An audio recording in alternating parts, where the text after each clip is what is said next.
Good morning, good morning, good morning to anybody that's here on time, and also anybody that's gonna replay the show today. Start the show off with a little bit of elevator music or background music, I would say. And we're gonna go ahead and get started today shortly. Shortly.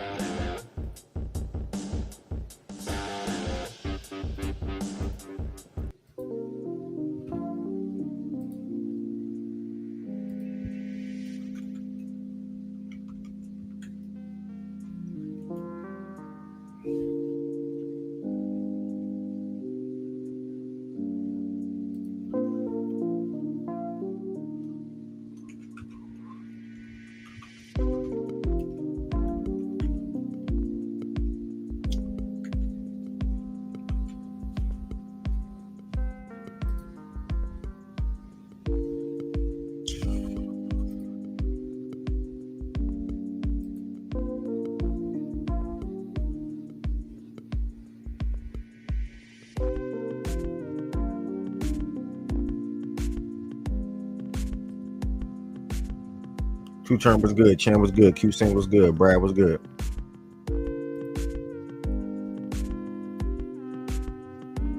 Justin Crummel was good. Bray, what's the word, Bray? Good morning.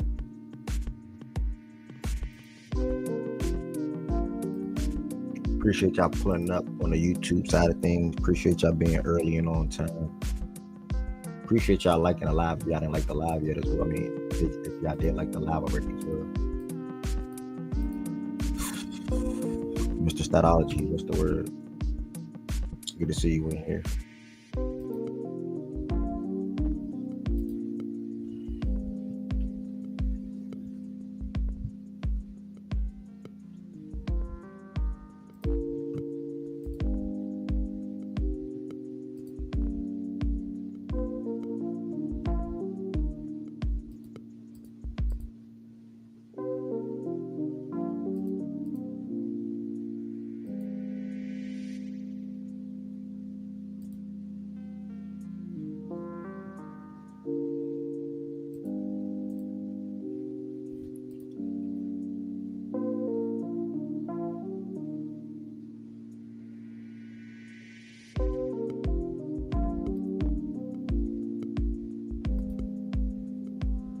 Facts. Prayers to Tatum for sure.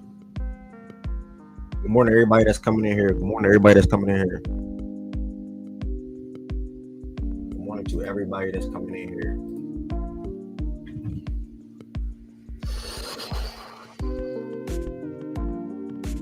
August, this was good, bro.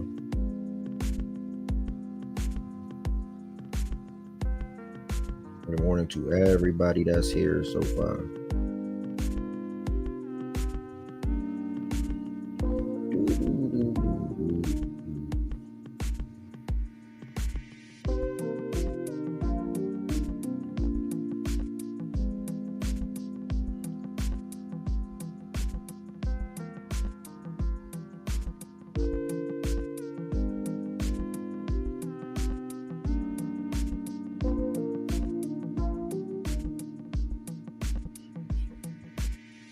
I don't care too much about the rig talk.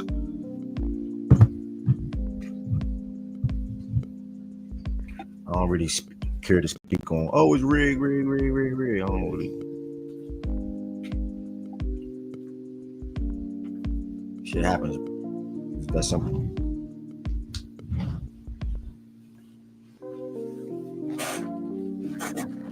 A lot of it is random, bro. I saw the freaking Hawks jump up last year and get the number 1 pick.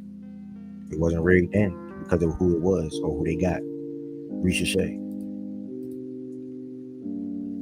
Yo, when Dallas jump up and get flagged because they traded Luka, it's rigged.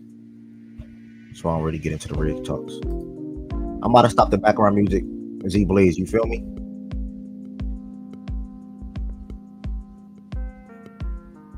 You feel me? You never saw me on the side and make the playoffs. Ever.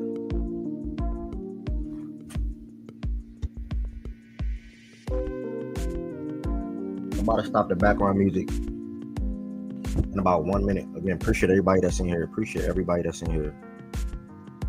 Appreciate everybody that's in here.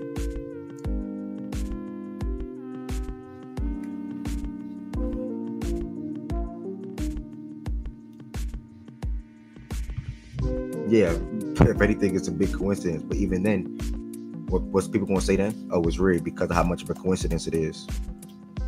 It is what it is, bro. And you have your other examples or whatever the case may be that could LeBron James, Derrick Rose, Patrick, etc. People gonna say why the draft lottery is rigged. Tween was good. RJ was good. Josh was good. All right. Good morning to everybody that's in here. That was a little background music for the first 5 minutes to get started real quick. Welcome back to another daily Facts and Stats show, Monday through Friday, 11 a.m. Eastern time. As you see here floating on the bottom of the screen, welcome to the best show in the world. They're not going to rig it every year. It's going to become too obvious. I see everybody's mind is just on that how rigged it is. I don't care about that. I want to talk about the fits that these players are going to go to and who got what pick and who they should target, and whatever the case may be, versus sitting on and harping on that how rigged it is. Me personally, I don't even think I even used that one time since it happened. To be honest, I don't think I said it's rigged yet. It's just a wow. It's just like, damn, that really happened. But here nor there. Welcome to the best show in the world, y'all. Facts and Stats. If you are in here, thank y'all so much for the support. Another thing, if you are in here, make sure you hit that thumbs up button on this video. I call that taking your shoes off at the door when you enter a household the proper way. That's what you should do. So that when you come in here, you should hit that thumbs up button on this video. That helps the algorithm out for somebody that's surfing on YouTube to come across Facts and Stats and one be willing to come in and listen again on their own time. Come across by it being a past stream and they rewatch and see what we talked about today.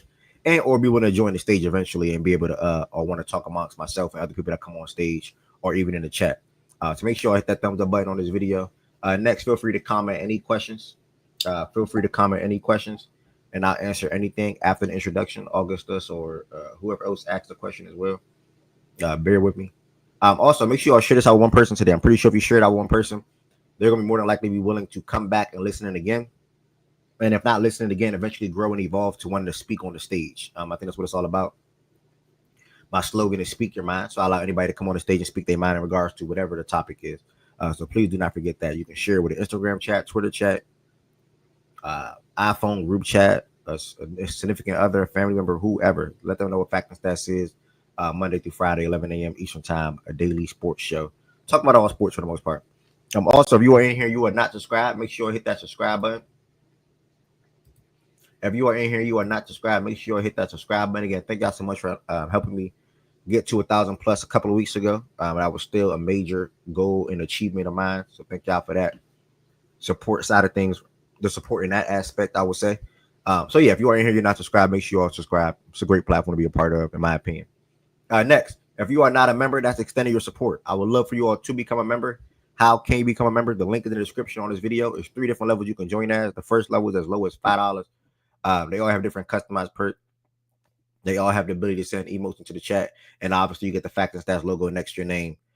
So yeah, if you are not a member, I would love for you all to become a member.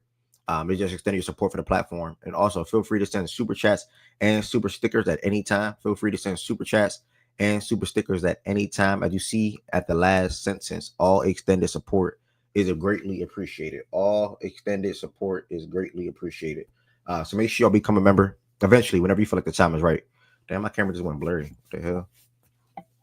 Whenever you feel like the time is right, please become a member and extend your support. Or if you want to, extend your support for the Facts and Stats platform, I would say. Next, the Twitter, Instagram, and TikTok is all at Facts and Stats _. The Twitter, Instagram, and TikTok is all at Facts and Stats _. It's important to follow the Twitter. On the Twitter, that's pretty much where I tweet every morning, where the show will be held at.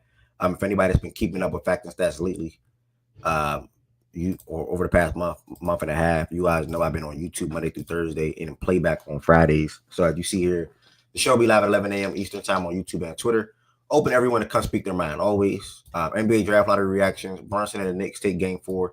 And Randle lead the way. Shout out to Randle. Hell of a playoff that he's having so far. And then we're going to talk about previewing some of the game 5s from today, or that's today. With the Cavs going home. Will OKC take control of the series and go up 3-2? So it's a lot to see, a lot to watch, or a lot to talk about, I would say, today. Now, to make sure you all follow Facts and Stats on Twitter. As far as the Instagram and TikTok side of things, that's when I record podcast episodes, which I do plan on recording episode either right after the conference finals or when the conference finals is set. Either or. I don't know how I'm gonna go about it yet. I might just do both, to be honest. And then also, clips from the show will be distributed to those platforms as well.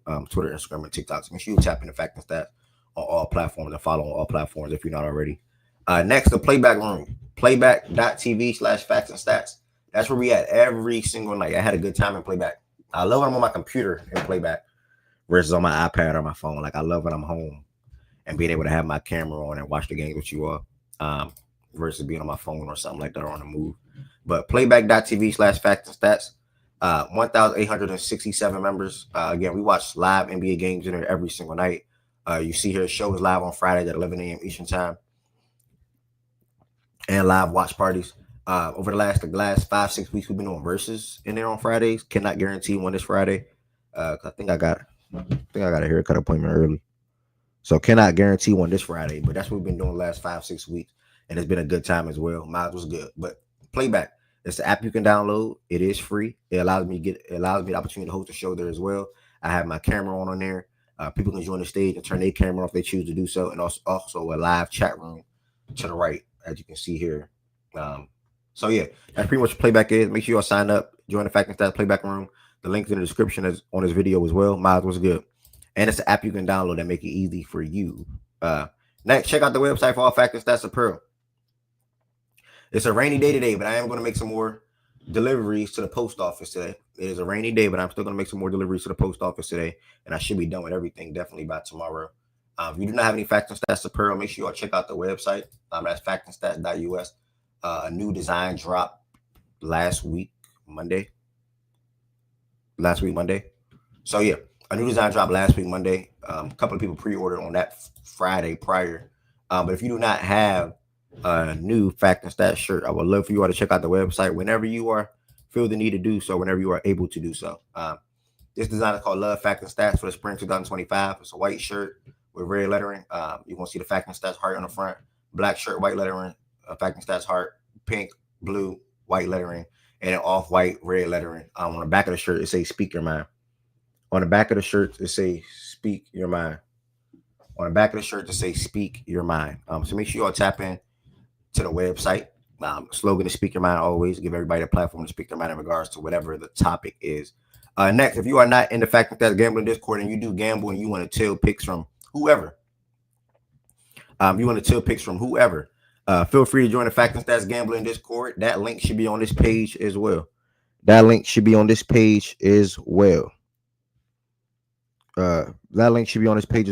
So make sure you all join the Fact and Stats Gambling Discord if you do gamble. And then Lex, Andrew was good, Miles was good, Adrian was good, all y'all was good.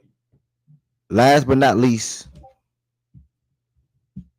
to get the show started the same way, we're gonna go with the Who Sold Your Parlay segment. Couldn't tell me nothing yesterday. You could not tell me nothing. Let me drop this link in the chat. You could not tell me nothing. I'm dropping a link in the chat to join the stage right now for anybody. Anybody can join the stage, by the way, and talk about these NBA playoff games and talk about the NBA draft lottery and so forth. But you couldn't tell me nothing yesterday. I thought the Celtics were even in series at 2 apiece. The Celtics looked like they was in control majority of the game, if you ask me. Although it was a good game throughout the first three and a half quarters. I had the Celtics money line on like a 4-leg or 5-leg or whatever it was, and they was in control. They was up 14 points. They was in control. It was looking good. But obviously we know what happened when it came down to Brunson and Mikal Bridges. So the Celtics money line sold my parlay. I got it on the back end with my next parlay. So it is what it is. I don't really get too mad at it. I went 1-1 yesterday. Hopefully I can go 2 for 2 today, or whatever the case may be. But that was that for me for the Who Sold Your Parlay. I see Josh Harvey say Rudy Boards. Miles said Josh Hart sold. I saw your parlay. Definitely big prayers to Tatum, speedy recovery. In regards to whatever his injury may be. We do not know yet. I'm not a doctor, so we do not know yet, but speedy recovery to Jason Tatum. I do expect that diagnosis to probably get announced today. So praying for the best. Praying for the best. Obviously, it looks like it's an Achilles injury. That'll be devastating. Jimmy Butler sold you. You got some balls.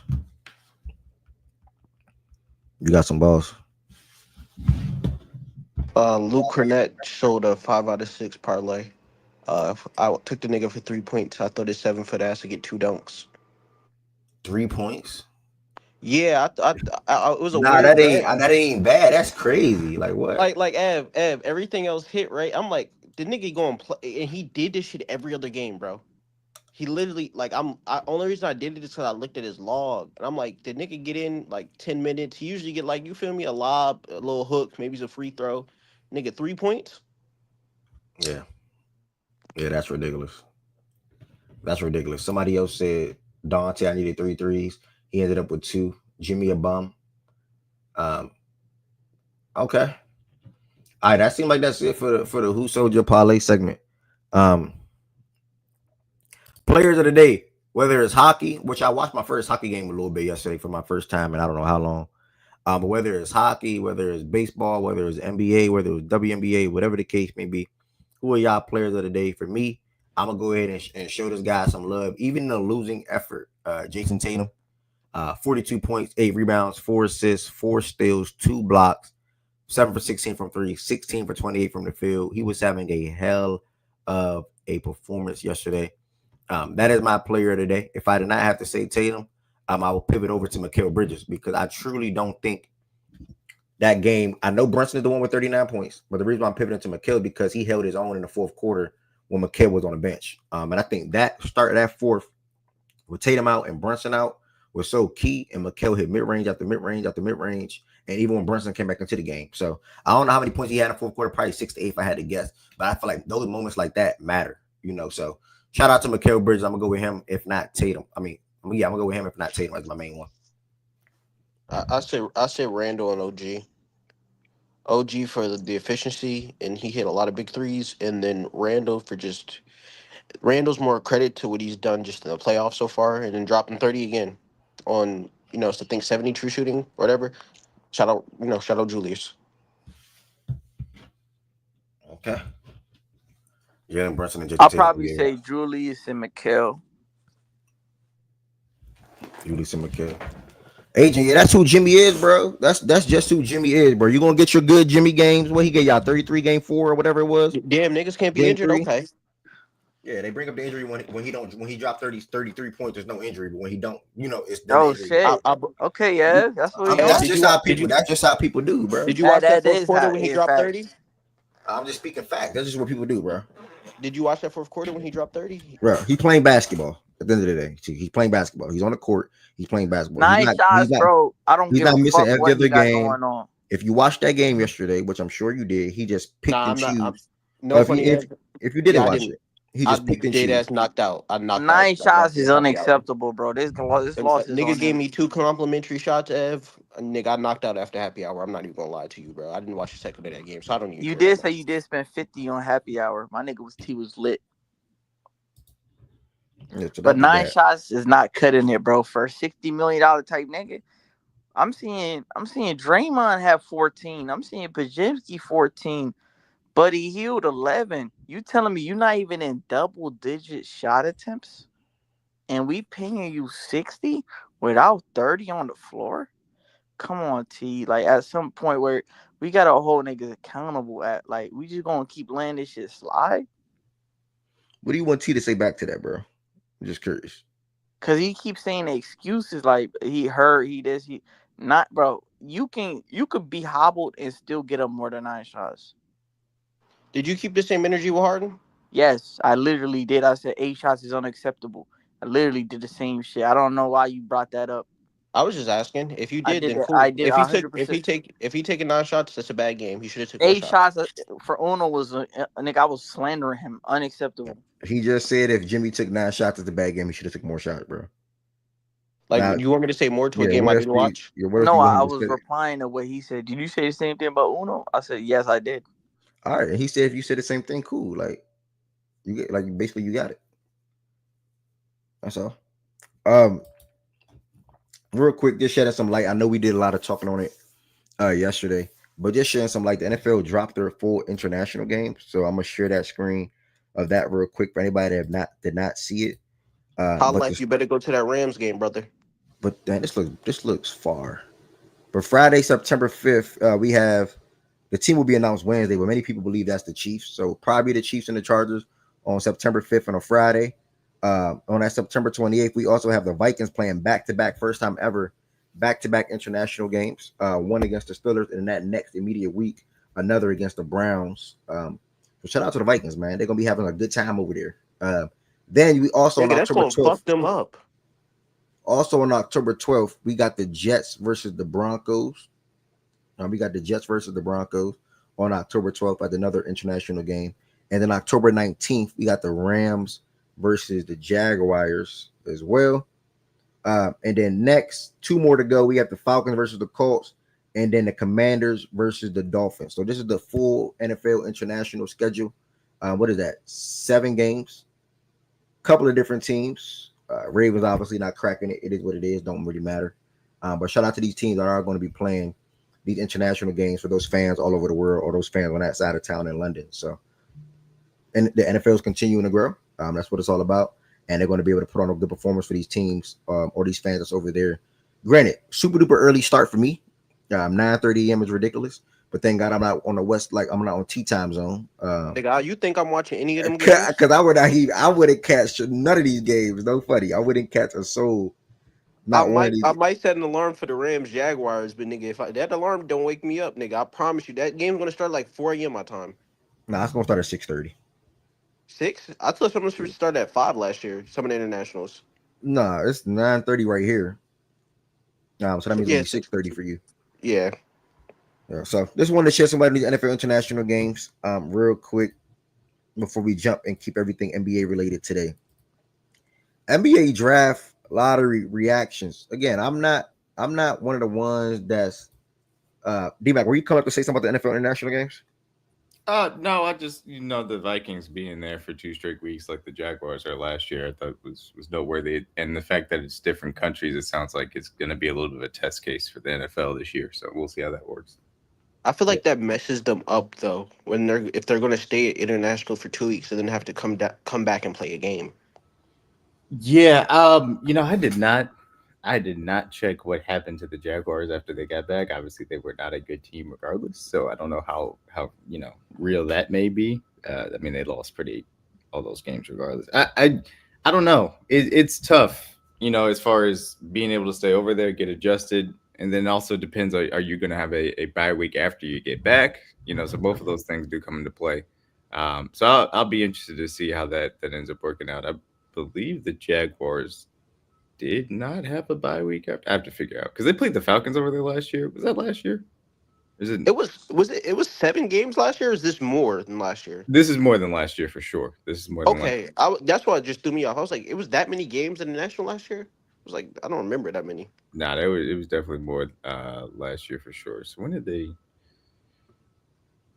Jaguars not go overseas? I don't know, but yeah, no, I don't know. It depends on if I guess if you have a bye week to come back and adjust, then you should be fine. But yeah, it'll be interesting to see how they handle the Vikings this time around. Yeah, that would be an early bye week if they do have a bye week right there, but I guess it could help them um, for the most part. Damn, yeah, they did. That was the case. So they beat Buffalo. They beat Buffalo. No, that wasn't international though. Yeah, Buffalo didn't go over there. Maybe the Jaguars didn't go over there for 2 straight weeks. Maybe that was the issue. Anyway, but yeah, it'll be interesting to see what happens with the Vikings. All right, thank you, It fellas. was for context, D-Mac, just to not to fuck you No, you over. good? You good? It was I just looked up all the games. It was the Jaguars October 13th against the Bears, and then they had a game October 20th, the Jacksonville Jaguars against the Patriots. This is Patriots, correct. 2024. Yep. And then did they have their bye week right after that? Let me pull up that whole thing because I just looked up the international games. Yeah. So they played the Bears and then New England. They did not have their bye week after that because they played 7 days after. So it'd be interesting to see if they give the Vikings a bye week to adjust or not. All right, hold on, baby. Yeah. All right, taking it to the NBA draft lottery. Last night I was super duper excited. I wanted to see where the likes of, and again, obviously it's not official, but where I can get an idea of where Cooper Flag or Ace Bailey or Dylan Harper or VJ or Trey or Fears or Malawak or Khan, where these guys can queen, where these guys can end up going. And that's what the lottery is all about.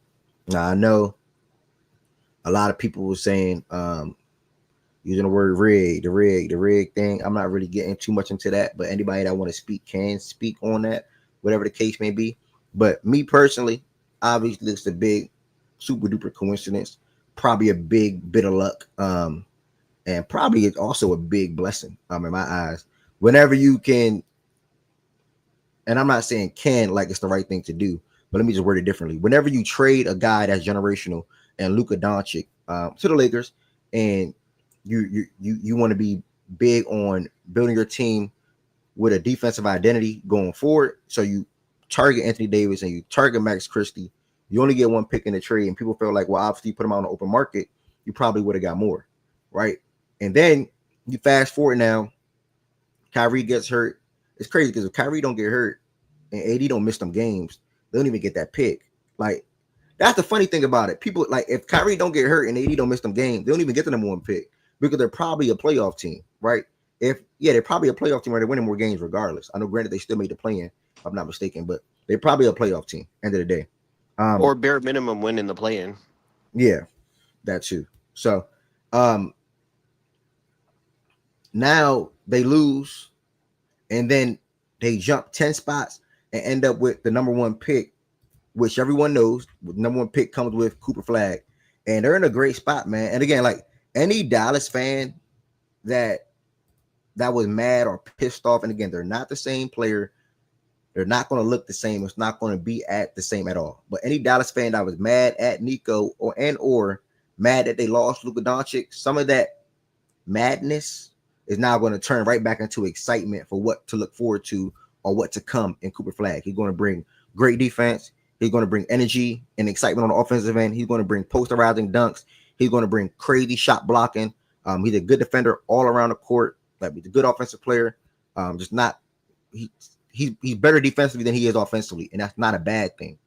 Like, he's just unworldly on the defensive side of the ball. And then when you think about how that fit is going to look in Dallas, where, in my opinion, they have a good front court of players. When you think of PJ Washington, Anthony Davis, Derek Lively, Daniel Gafford, Najee Marshall, you now throw Cooper Flag into that fold, and they got a lot that they can play with. Like, people already said after the trade that, damn, these lineups are gonna be ridiculous. When you think of Kyrie, Christie, Clay, AD, Lively, AD, Gafford, PJ, AD, whatever you want to do, they have a lot of flexibility. And I think this number one pick option and being able to get Cooper Flag keeps that flexibility or opportunity open. Now you see the people floating around in the air.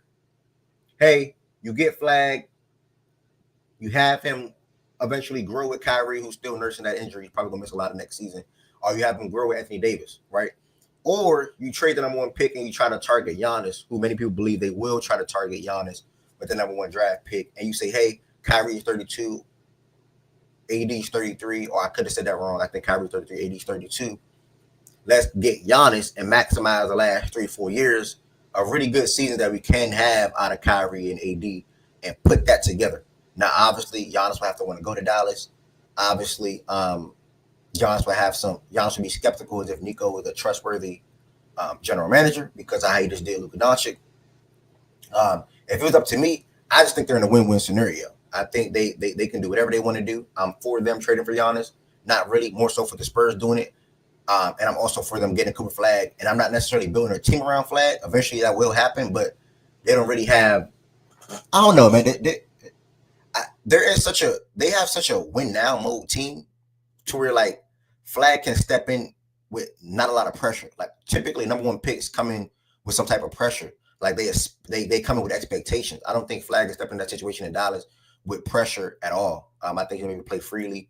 I do wish they had more young assets that they can bank on in that team or whatever the case may be. But I think overall Dallas can be a cool situation for him. I do think he'll be able to learn a lot from Anthony Davis as well. And I do think when it comes to the defensive side of the ball, they're going to be, we already said it was going to be a tough defensive score on after the trade last year or in February. Now you add Cooper Flag into that mix, into that fold, it's just way more lethal. So I'm a fan of it. I just think they should stay put and take Flag at one. And the Spurs is a team for me that they shouldn't even, I made a tweet yesterday, and I'm going to stop at the Spurs before I pass it to the next person, and I'm going to circle back around. I said the Spurs, as soon as it happened, the Spurs shouldn't even touch number two. They shouldn't think of Dylan Harper, and I love Dylan Harper. He's probably my favorite player in the draft. They shouldn't touch Ace Billy. They should immediately call Milwaukee's phone, say, "Hey, you're trying to pivot in another direction." Now, I'm not saying I would give them both, but we have pick 2 and we have pick 14. We want Giannis. What you want to do? Again, I'm not saying I would give them both, but we have pick 2, we have pick 14. What you want to do?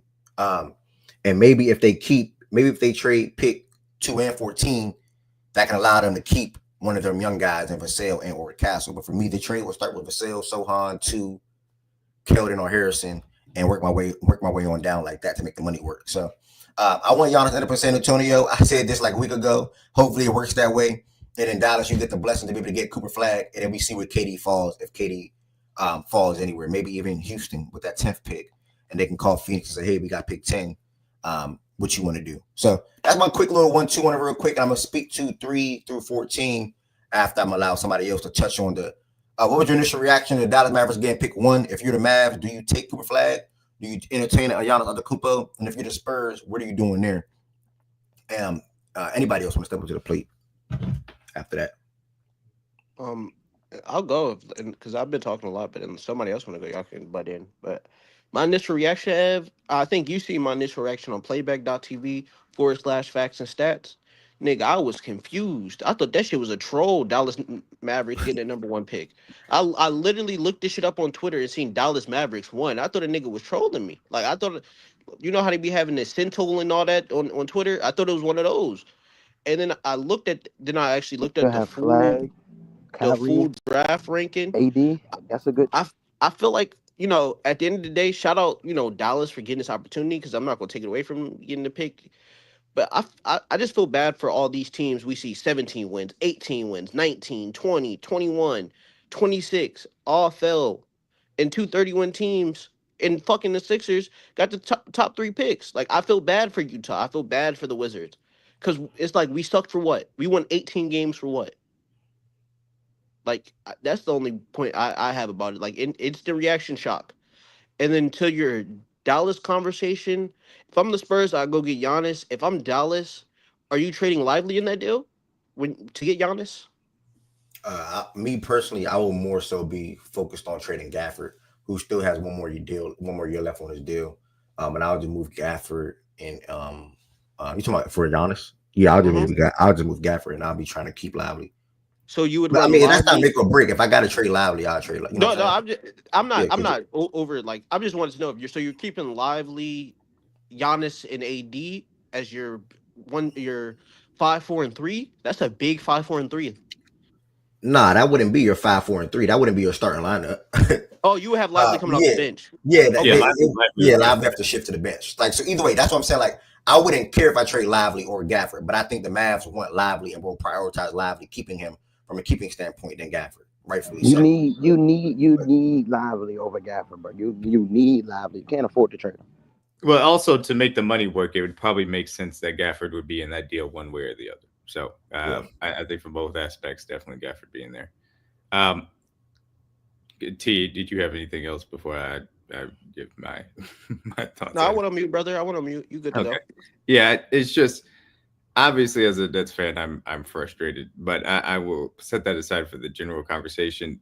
It's the one thing I'll say, and whether it's rigged or not, people are like, Ernest and Young, like obviously they would never be like it's a closed room, anything can happen. But the NBA with this result, and I would say this probably for the first three picks in general, it has allowed the draft to not be as straightforward as it probably could have been because of the reasons that Ev kind of laid out. Obviously, Dallas getting the number one pick, taking Coop, seems like a straightforward pathway. It's the most likely pathway, but it's still not, set in stone because they, like Tev said, because of Kyrie and AD, there are a win now aspect to their current roster.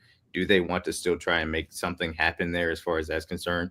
And we talked about it. I don't know if Giannis is the fit there, but it could be possible. And then obviously the number two pick, like San Antonio was already a Giannis team, and adding that number two pick as a possibility to dangle in front of them. Obviously, the Bucks don't have a chance at probably getting a better asset than that in any type of Giannis deal. So that would make a lot of sense in him and Wemby. And obviously, them adding Fox, it's just a little bit more on the timeline of trying to win now than maybe previously. Than after they had traded for Fox, and even though I love Dylan Harper, it just makes it possible. And obviously, Philly is a wild card given the fact of where they are at with Embiid and Paul George contract, and the fact that Ace Bailey is a guy that I think highly of, but he maybe is not viewed the same way. So, do they want to move down in the draft? Do they want to move up? So, yeah, I think that if for everything that the NBA may or may not have done, the outcome ultimately was the top three picks that are both interesting, obviously from the team building aspect of it, but also just draft night intrigue and leading up to it. What types of trades we may see end up happening as a result of it. So, however we got here and what was done to get here, or maybe wasn't done to get here, is one thing, but the fact that the NBA now has that level of intrigue in the first three picks, I'm sure they're very happy about. Yep. Well said. Anybody else want to comment on flag one? If not, I continue chiming down on about the lottery. Well, I continue chiming down. What else I wanted to say? I left something out, bro, and I wanted to say it and I lost it that fast, to be honest. I mean, I guess, well, first and foremost, good morning, everybody. I think Morning, brother. what I would say about flag being one, obviously, I think it's a good thing. I think it's great for the league. But in the instance that you think it's rigged for anybody who does, I think that it's tough, tough luck, I guess. I don't know. For the franchises that were really bad and then didn't get the desired spot, didn't land that number one pick that they were looking for. But at the end of the day, I think it's really, really interesting. To D-Mac's point, I think the storylines ramp up with this being the outcome. I think obviously there's so many different things in play, especially with Giannis now potentially seeking greener pastures. Obviously knowing that Durant's going to be moving this offseason. I think it opens up so many more destinations for these players to end up in. Even like Philly, people haven't spoken about Philly a lot, but if you're a Phoenix, I might take on Paul George's contract, send them Kevin Durant, um, and take the third overall pick in the draft. Like if that's something they're willing to do, I might do that if I'm Phoenix and say, look, we'll take this arbitrage as a contract, give you back Pete Durant. You all go maximize your window with Durant and Bede and Maxi. I think Durant likes Embiid, if I'm not mistaken. There's so many different things, Obviously, San Antonio's on the table. I've heard some people throw around Dallas trading number one overall pick. I think is insane to even consider. But yeah, we have a lot of different storylines, and now we got to see what happens at 4, 5, and 6 for these teams that were anticipating, getting a higher pick. Where do they go? And can they draft well? That's another thing. Can these teams take their fortunes and make the best of them? So I think it's really interesting, man. And I'm eager to see it. But I think flag in Dallas is a great thing for the NBA if that's what ends up happening.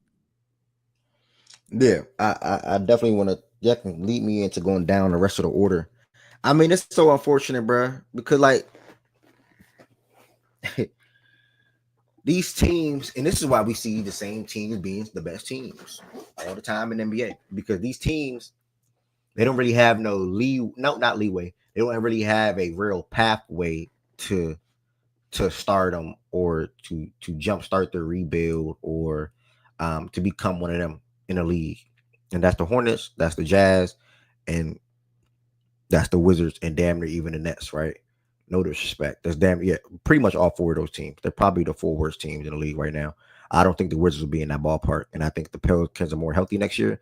They don't obviously have more wins. I think the Hornets, the Jazz, the Wizards, and the Nets will probably be the four worst teams in basketball next year, right? And where I'm going with that is like, God willing, these teams, they pray for the draft. Like they look forward to the draft. They look forward to the lottery. They look forward to seeing if they can get a new franchise cornerstone. And it's crazy because a young franchise cornerstone. It's crazy because I'm gonna leave the Hornets out of it, but those other three teams they don't really have that. Now, how people feel about LaMelo Ball or Brandon Miller, cool. I don't think Brandon Miller is a guy that I don't know. I don't want to get to all that Well, right now. But if I don't mean to cut you off, but no, you good. I'll give you the Nets perspective on this. The entirety of my Nets fandom, because I was extremely young when we had gone back to the finals in the early 2000s, and we had spent so many years trying to chase after things that never really came into fruition after that kind of core was able to broke up because they got older and stuff. And all the years of being absolutely terrible 12-win teams, G Jillian and obviously those Brooke Lopez teams and shit. We were just happy that Brooke Lopez went somewhere and won a damn ring, even though obviously it came in at our expense. But because of all the years that he gave us, as far as a Nets fan was concerned. But you're absolutely right, because the entirety of my timeline yesterday, was literally just people doing prayer circles because we wanted the lottery luck to go in our favor, man. And that was the shit that sucks, because I know how many people, were looking forward to this date over the last month for the entirety of the season, because this was what it was leading up to. And for it to end in an eighth pick definitely was a gut punch, to say the least. But yeah, this, and obviously this is our own, failures, whether it was the stupid ass trade for KG and Paul Pierce that cost us the chance at Tatum and Jalen Brown, or obviously the all in nature of trying to pull ourselves out of that and then putting ourselves in position with a fun young team, and then signing obviously KD and Kyrie, which for a brief moment, was a fun duo. And then we tried to make it a trio with Harden, and everything that happened that fell apart too. And the unfortunate circumstances that contributed to that never coming together. I mean, it sucked. And this was the first and hopefully obviously not the last, or at least in coming up soon, for a chance for Brooklyn to kind of get their young franchise cornerstone that you made a point of. And like I was saying going into this, I didn't need it to be Cooper. Like, Cooper would have been obviously awesome, but I would have taken Harper or Ace without a doubt. Like, that would have been awesome, because it just, we never have had that highly drafted guy to put our entire hopes into. And my time as being a Nets fan, to be perfectly honest with you. So that was a gut punch, and that's why, as a fandom, that yesterday was such a letdown, because it was like, I mean, everything that you had gone through the entire season looking forward to and trying to play it out with has now dissipated, at least for this year. And then you hope it works out next year after you're one of the worst teams in the league again. Yep. Spot on. Like I was just saying, the Nets, Wizards, and again, I think I was talking, and I see OJB and Andrew. One say Han, one say Big Miller's a piece. When I think of cornerstone, I think of, this is a guy that can lead you to a championship. This is a guy that you're going to build your team around. I don't think that, and that's why I put now, if these teams can have good young players, the Wizards, Bilal, Sar, etc. They're good young players. The Jazz obviously still haven't learned. He's not quote unquote a young player, but still haven't learned marketing in the fold. But he's not a cornerstone. Now, that's why I said how people feel about LaMelo and B Mill. Cool, that's a good, that's whatever. They're obviously two good young players. And then the Nets, they just don't have nobody on that roster at all. Like literally not one player in that aspect. So that's what makes it so tough for them. So I do feel bad for them personally. All four of those teams, really, to be honest. The Raptors, I don't really care that they got picked 9, 30 and 52. I think they're gonna have a solid team next year, regardless, with Scotty and BI leading the way, and quickly and RJ expected to be more healthy, right? I think the Raptors will be fine regardless, as long as everything comes together for the most part. And they still have Jacoby, who was good for them in spurts last year as a rookie, and also Grady Dick, who should return. I think it should be year 3 for him, and he'll probably be even better as well. So the Raptors are good. They'll be fine. But the Nets is the problem. The team where I feel bad about, because like D'Lo and all them guys, they're free agents. They still got Cam Johnson to the fold, but obviously, what are you going to do with Nick Claxton if he's still going to be there or whatnot? So they have a lot of question marks. And then the Jazz, they're just drafting, and they're not getting no pick, no top 3 pick, no top 4 pick, whatever the case may be.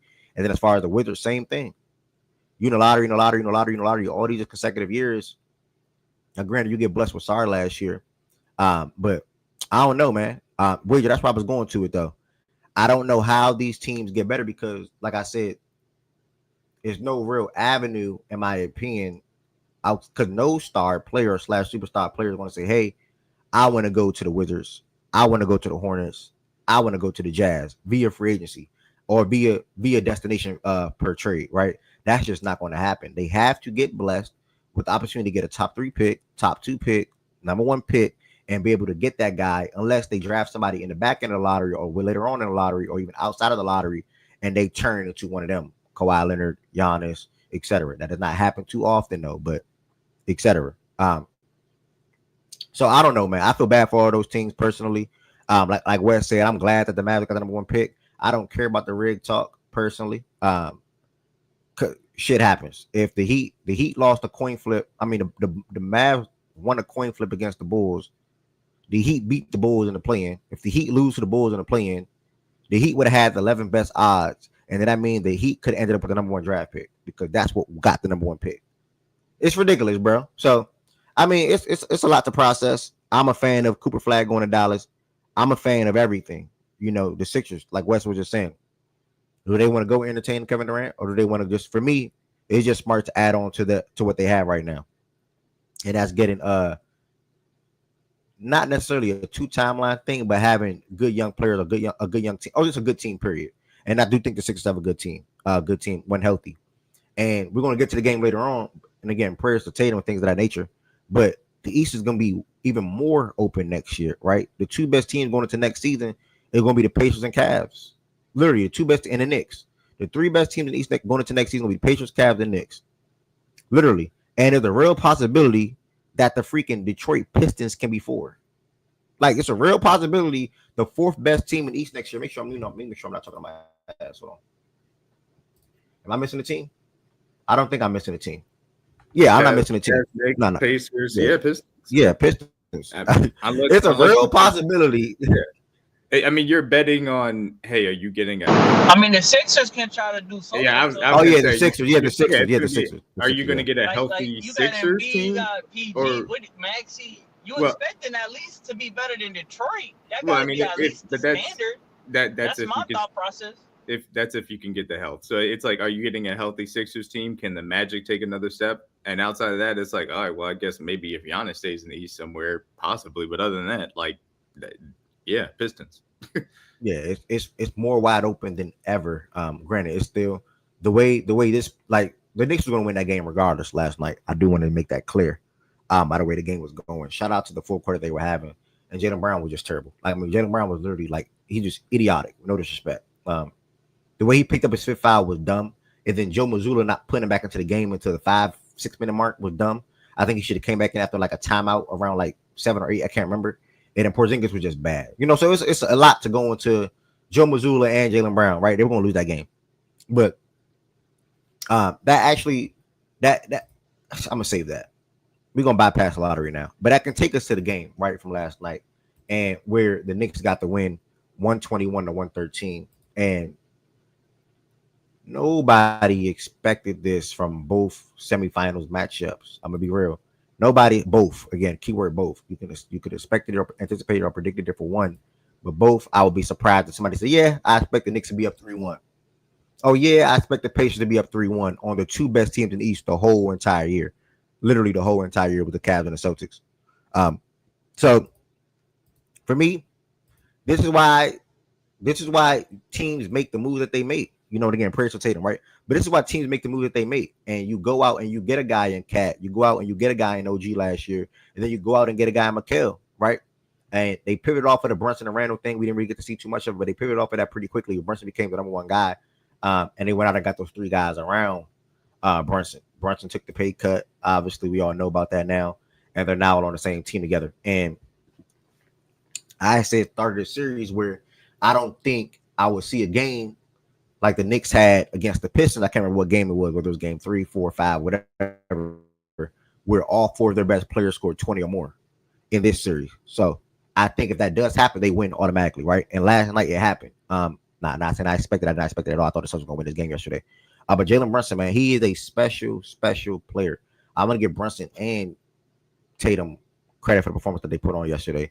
I think it was around like the 3rd quarter mark. And I'm like, yeah, they both going for 40. Tatum obviously eclipsed that and got the 42, and Brunson got the 39. But it gave us a really damn good game. Mitchell Robinson. I thought they were going to do what they did in game 3. I was dead wrong yesterday. I thought they was gonna do what they did in game three. He had 12 free throw attempts in game three, zero free throw attempts in game four. 12 key was good. 12 free throw attempts in game three, zero in game four. They didn't really foul him. I think they were just too caught up in the moment, too caught up in the game. So they just shifted off of even keeping that or even doing that. And Mitch played a lot. Let me check that. Mitch played a lot in the fourth quarter. 25 minutes was a really solid, good 25 for him. He impacted the game. He affected the game. He played good defensively. He rebounded the ball well. All that New York can ask for. And obviously, when you got a guy like Brunson on the other side, and OG and Mikal, they all performed in that fourth quarter that allowed them to continue on the comeback that they had in the third quarter and take that momentum and take that intensity and take that shot making and all that into that fourth period. So in the fourth, they were 15 for 22, only missed 7 shots and only made 2 threes. It was literally just tough shot making, a tough shot making, a tough shot making. I'm going to give them credit. I'm going to circle back to the Boston side of things. It was Tatum or nothing, bro. And I think that's the simplest way to put it. It was Tatum or nothing. It was Tatum. It was literally Tatum or nothing. Not Drew, not Derek. Unfortunately, not JB. His fifth foul was, again, like I said, idiotic. His sixth foul, I don't even think he even got a sixth foul, or I can't remember it. Nah, I never Yeah, fouled he out. didn't. Yeah, he never fouled out. He never fouled Yeah. out. He never fouled out. Yeah, I shouted out Mikal Mitty a little earlier on in the show today. Um, he said super team though. Y'all, Key, stop what you doing. Stop what you, stop what you doing. Oh, really? My bad, y'all. Excuse me for yawning. Really,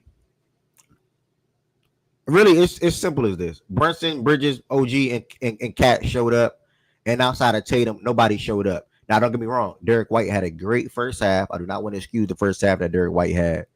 He had a great first half of 17 points. It looked like him and Tatum was going to continue to lead the way. But in the second half, he only had 6, I want to say, while Tatum followed up his 20-point first half with 22 in the second.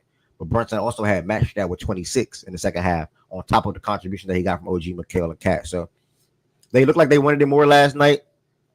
They fed off the crowd. They all made tough shots. They all made big shots. In Boston, man, I mean, it's unfortunate. This is how their season got to end. And, obviously, assume they lose this series. Outside of the Tatum injury, it looked like they were going to lose this game anyway. I'm going to keep saying that. But yeah, man, I don't think anybody expected the Knicks to come in here and win this series. I do know a couple people did pick the Knicks in here to win the series. I know Shaggy also picked the Knicks to win this game yesterday. And I think Goods and Tez. So shout out to them fellas. But yeah, man, it's unfortunate. Um, Obviously, a lot of question marks around what Boston do this offseason, but I'm gonna pass it to the side real quick to talk about his team going up 3-1 on the Knicks. I mean, on the Celtics. I'm sorry, after last night's game. Yeah. First of all, good morning to the speakers. Good morning to the listeners. You know, well, first of all, I just want to say prayers out to JT. It's unfortunate that the game that he was having, he just gets hurt. Very unfortunate. But for us, this is a great win. Very great win. Come out look you came out looking aggressive actually for the first time in this series on offense, and I said we have to look aggressive on offense this game in order for us to win this game, and we did. And then in the third quarter, we won the third quarter 37-23, which was a big momentum swing, which was a huge swing because in the fourth we showed why we the best fourth quarter team in the playoffs. Mikal Bridges, just his mid range is damn near automatic. OG Ananobi, OG Ananobi was hitting timely threes where we needed them.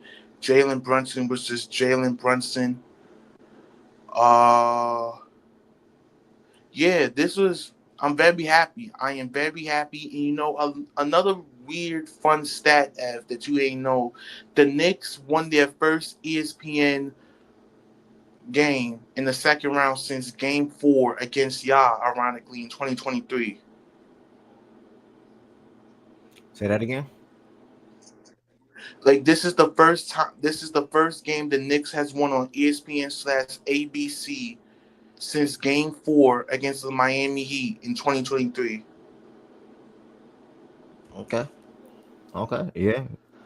Random stat. Yeah. But this is a this is a great win for the Knicks. The Knicks, who typically had to win this game to like basically give them a shot at potentially ending the series on Wednesday, they did it. And the Knicks, under the Tibbs regime, the Knicks tends to close out their series on the road.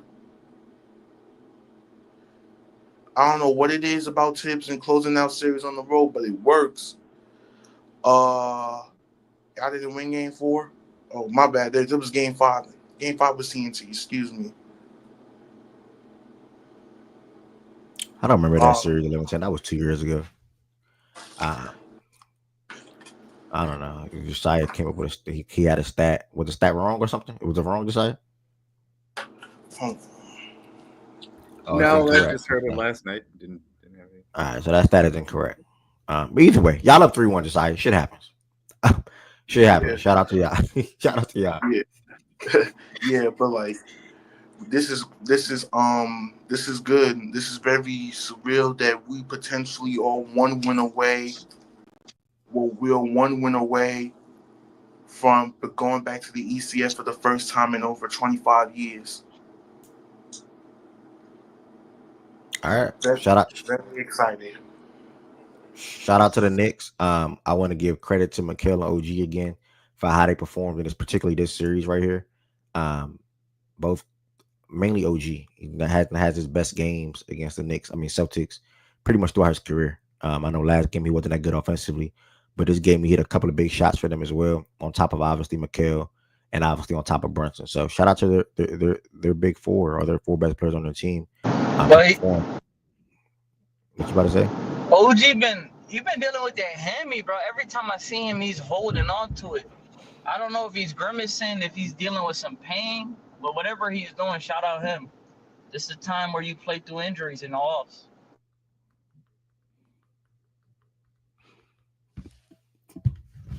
All right, so shout out to the Knicks. Yeah, Ted, briefly. Um, I wasn't really done with the lottery reactions. But the way the turn that it took real quick, it allowed me to pivot to the Brunson and the Knicks game four. So that's why I pivoted to that real quick. Um, the next thing, obviously, a lot of people are gonna be monitoring and wondering is what do the Celtics do this offseason? It was fully expected for them to trade Drew Holiday and Porzingis, and I'm 1,000% certain that they're done with Porzingis. People was wondering what they're going to do with Drew Holiday and Porzingis this offseason, and how that team is going to look. Now, if Tatum, again, like I said, I'm not a doctor, I don't know, nothing happened yet, nothing's official. But if Tatum it did really tear his Achilles, which many people expect to be, or to have happened.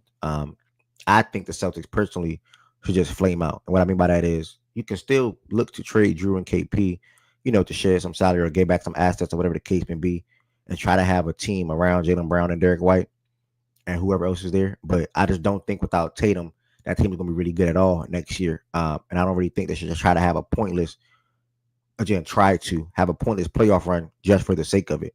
If I was them, I'll really just try to flame out / pan, flame out and try to be a team within the lottery next year. Unless you can get a guy or guys to come in that's better than Drew and KP that can contribute or assist alongside Jaylen Brown, which I do not think is realistic because I don't think they can trade Drew and KP and get somebody that's better than Jaylen Brown. And then again, the biggest thing is Tatum will not be there next year, getting hurt on May 12th, and like I said, expect to be an Achilles injury. He'll be out all of next season. And I hope Tatum, when he does return, like his step is still quick. He's still good laterally and things of that nature because again, he still is one of the better two-way wings in this league in general. And we saw a lot of that defensive impact, and the skills on that side of the ball literally in last night's game. So if I'm the Celtics, you can obviously try to be competitive, but I don't think they're going to be too competitive next year.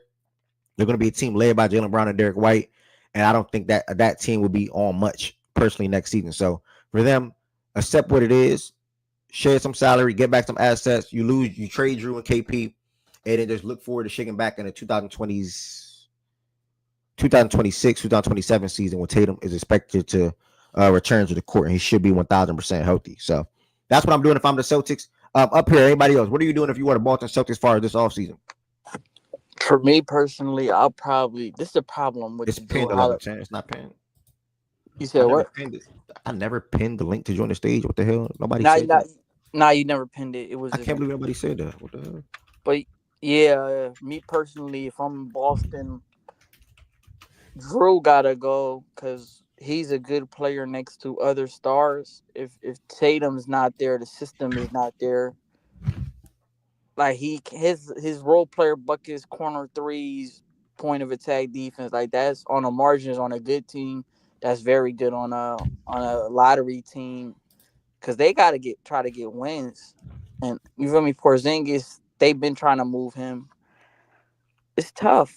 Like, do you like you're over the second apron? You can't trade more than you're giving up. I don't know what's the right player to get back.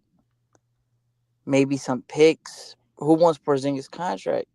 Jalen Brown get 300. Like nobody's trading for that. It's just a tough position, front office GMs. Like I'm not gonna lie, it's hard. It's I gotta see it to really. It's harder said than done. No funny. Like I don't know if teams really want Porzingis contract. He's on the books for how many seasons? It's He's gonna be expiring well, next year. he's So it expiring. doesn't. Oh, okay, that's Yeah, not that'll be okay. fine. Only one Yeah. year expiring. Nah, that's not bad then. It's not a big deal. Yeah, they definitely can flip him now. Yeah. But I'll say this: if there are any bad contracts in the NBA, we'll be taking them on, hopefully for picks. We ain't got shit else to use it Okay. on. They should blow up that roster, I don't reset know for a if year, and rock out. That's what I think they should do. Drew, obviously, you can get value for him if you want to. Drew might be a lemon, but Brad has been able to sell off lemons and get good value, so I do that.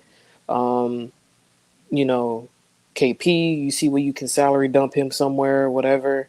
Because I wanted to talk about the game for a second because KP played way too long yesterday. Um, they had him out there; he was getting fried. Wherever on offense, he wasn't doing nothing. On defense, he wasn't doing anything either. He was getting fried out there, and he left. And Joe left him in there for way too long. So KP, see if you can salary dump him anywhere.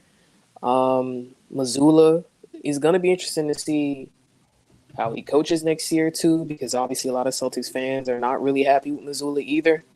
And it could be a Mike Budenholzer thing with how you get saved by a ring or whatever, and then a couple years later you get fired or let go because that Miami series he very well could have been fired if we had swept them or if we had gentlemen swept them, and they win they win the ring next year.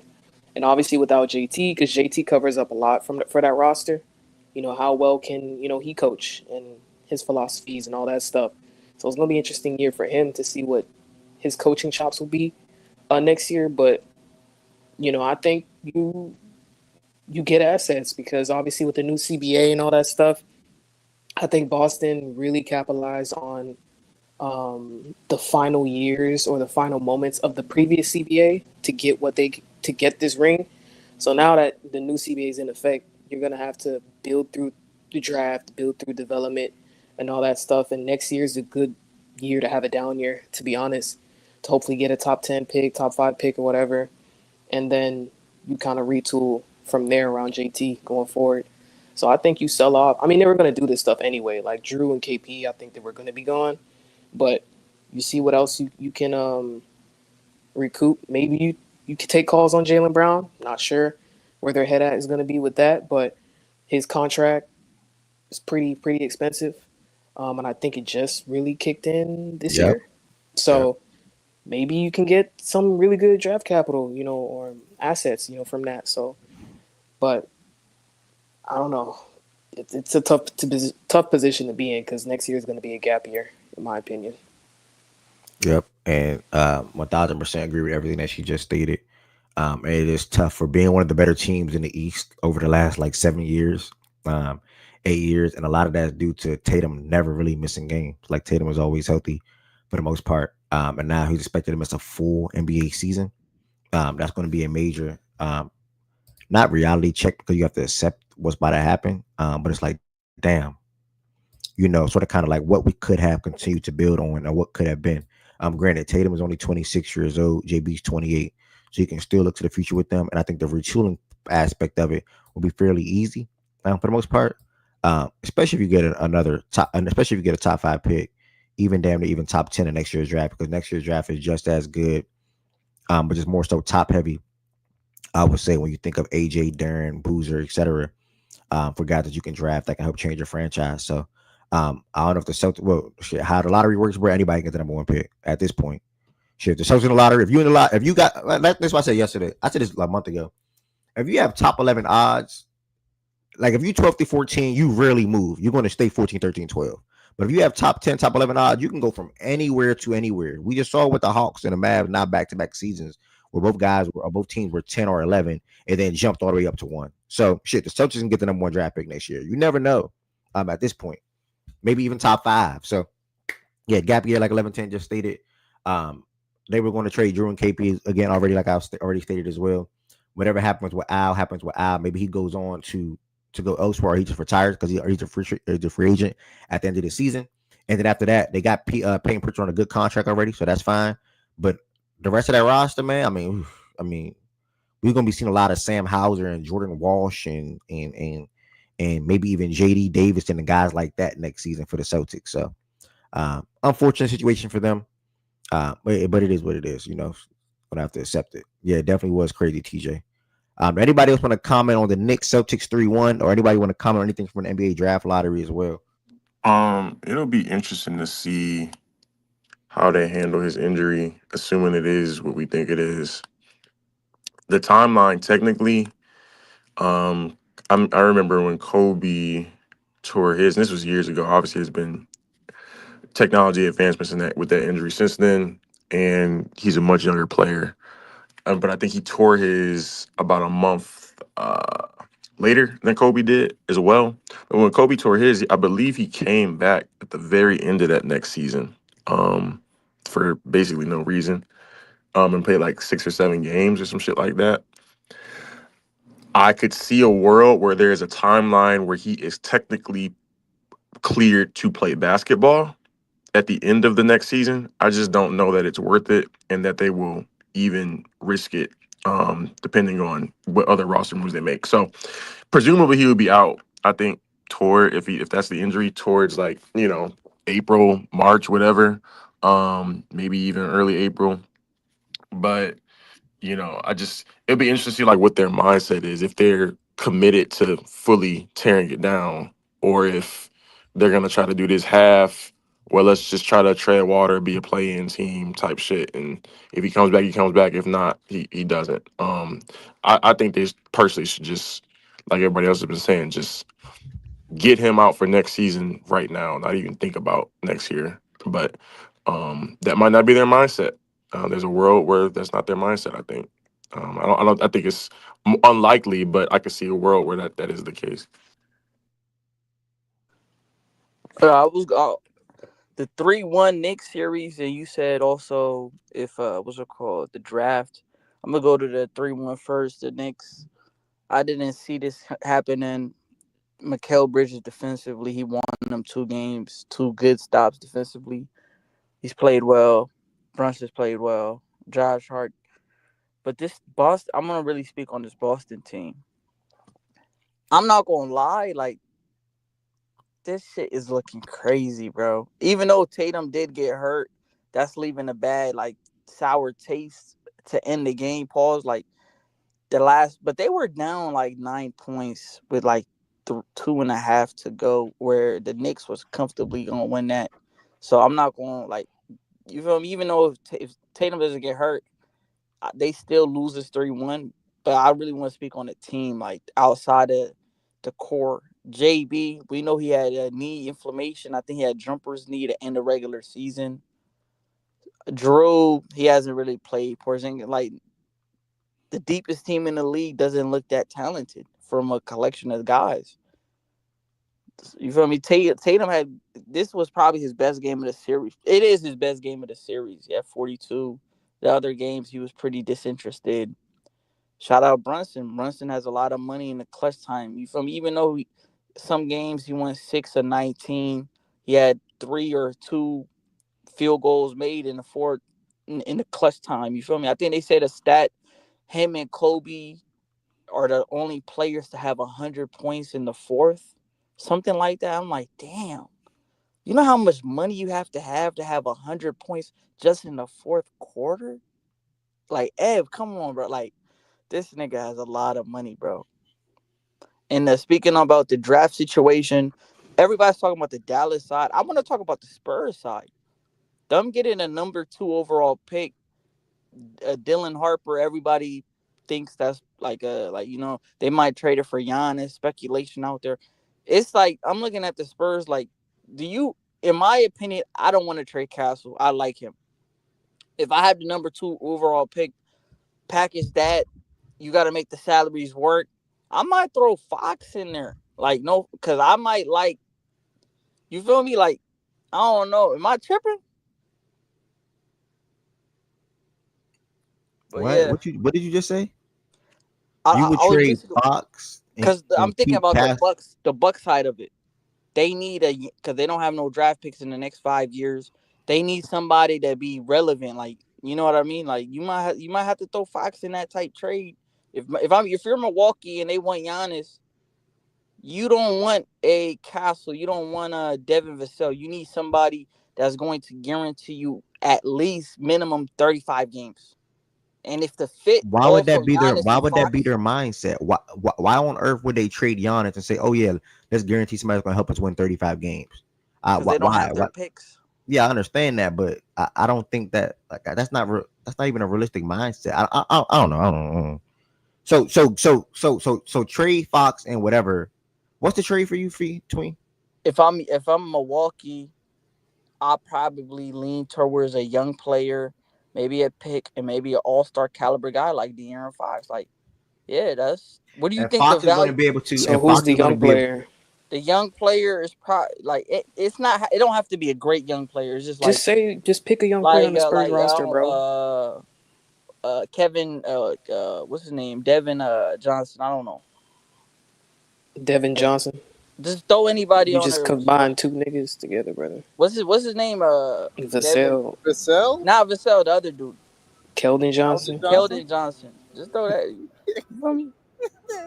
If you're the Bucks, Giannis, like, come on, what's the package The, realistically? the Bucks the Bucks have no reason to take on De'Aaron Fox. You I take can him understand his after the fact. viewpoint. I can get it, but But You have to because compete. Try to. they don't own their picks. It is true. Yeah, that makes sense. I mean, but I but Fox isn't changing your fortunes.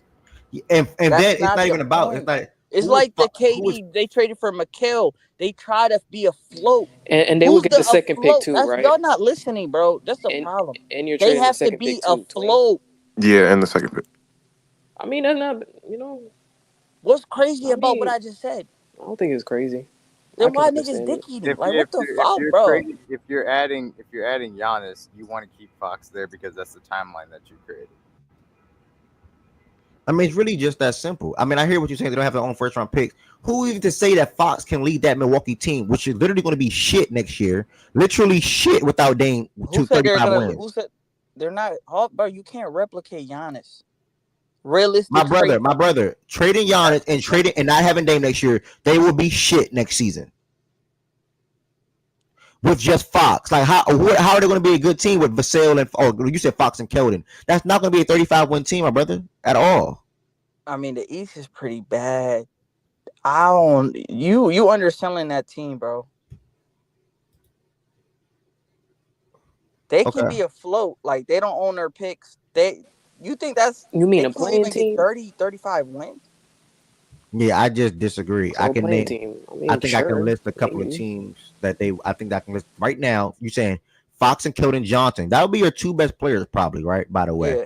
Bobby Portis, whoever will be there. Bobby not guaranteed to be back either. Yeah, maybe even probably not even Brooke. I don't think so. Brooke a free agent. Yeah, he Yeah. gone So I mean, probably. it's Bert tween. The Bulls will be better. The Hawks will be better. The Magic will be better. The Knicks will be better. The Sixers will be better. The Raptors will be better. The Uh, Raptors, I the disagree with.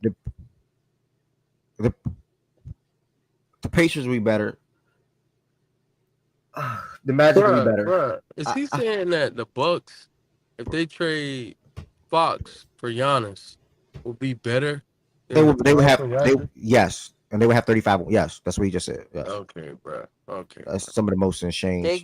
It's okay. not just that. You feel me? They retool the roster. They do a couple moves.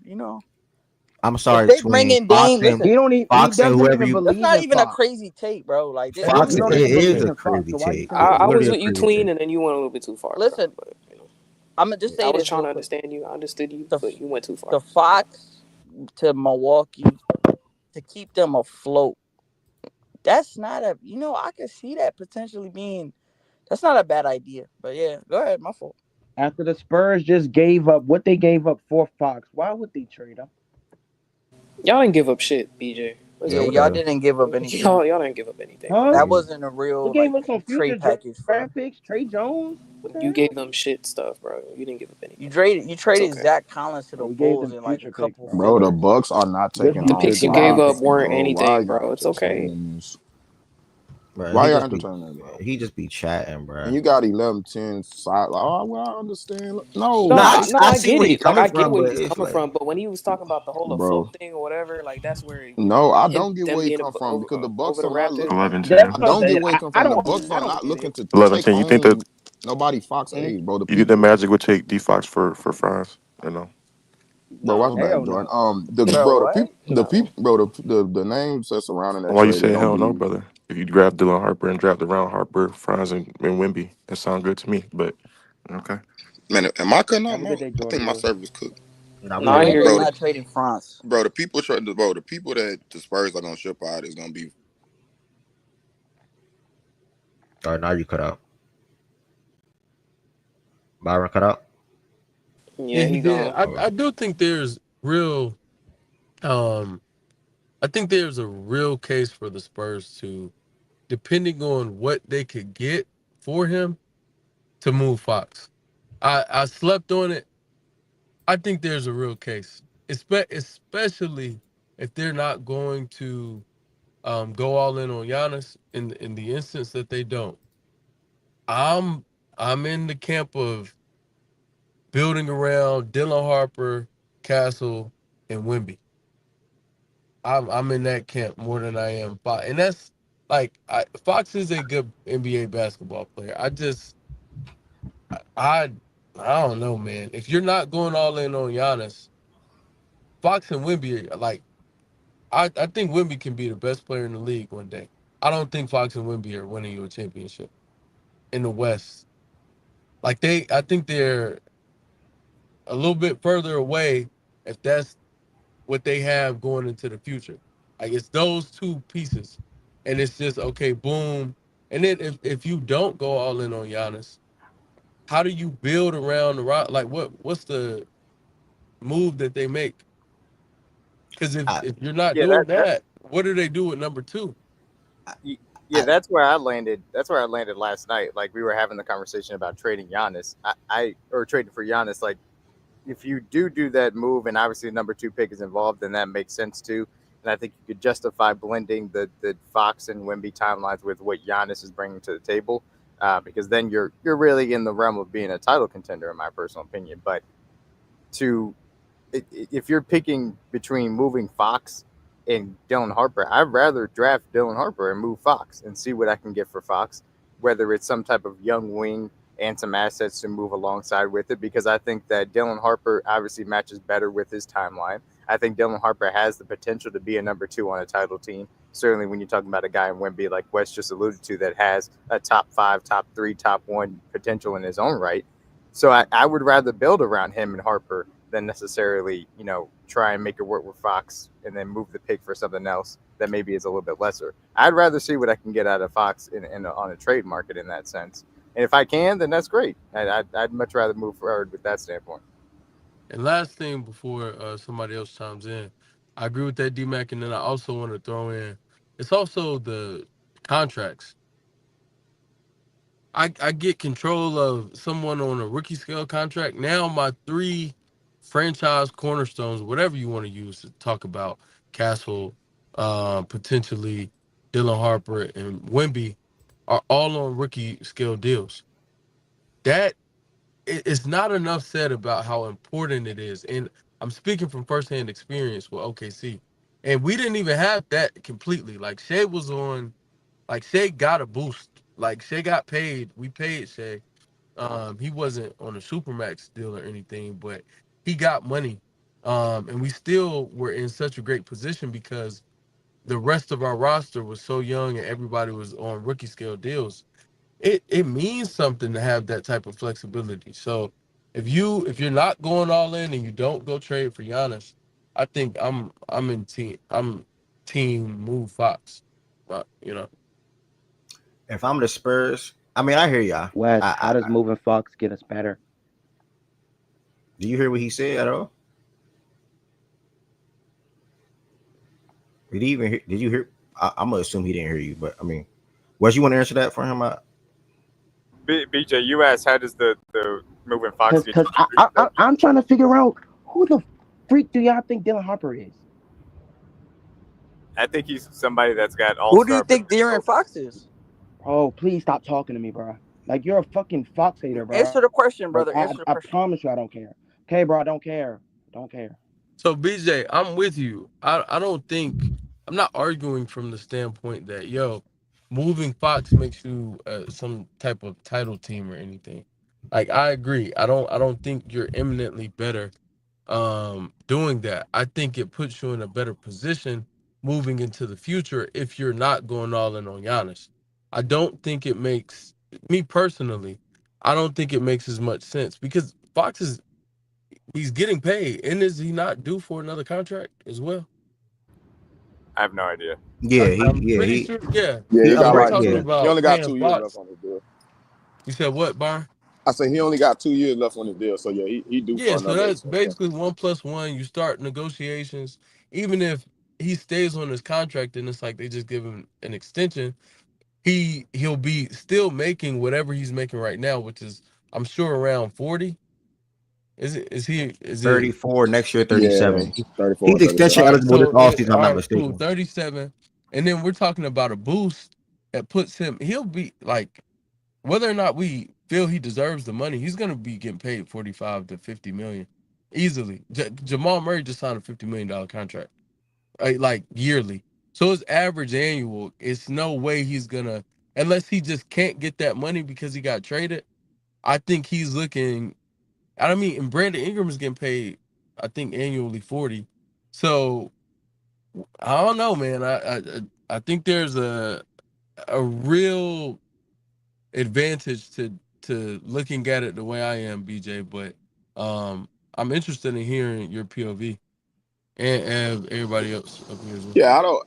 I cut out. I didn't. Yeah, I didn't he hear. could sign a 4 year, 229 contract. Yeah, yeah, I cut out. I didn't hear what everybody was saying, but Tween, I think because what I came up and said it was more so towards keeping Fox if you going all in with Giannis, and I think that's what Wes said on the other end of his take.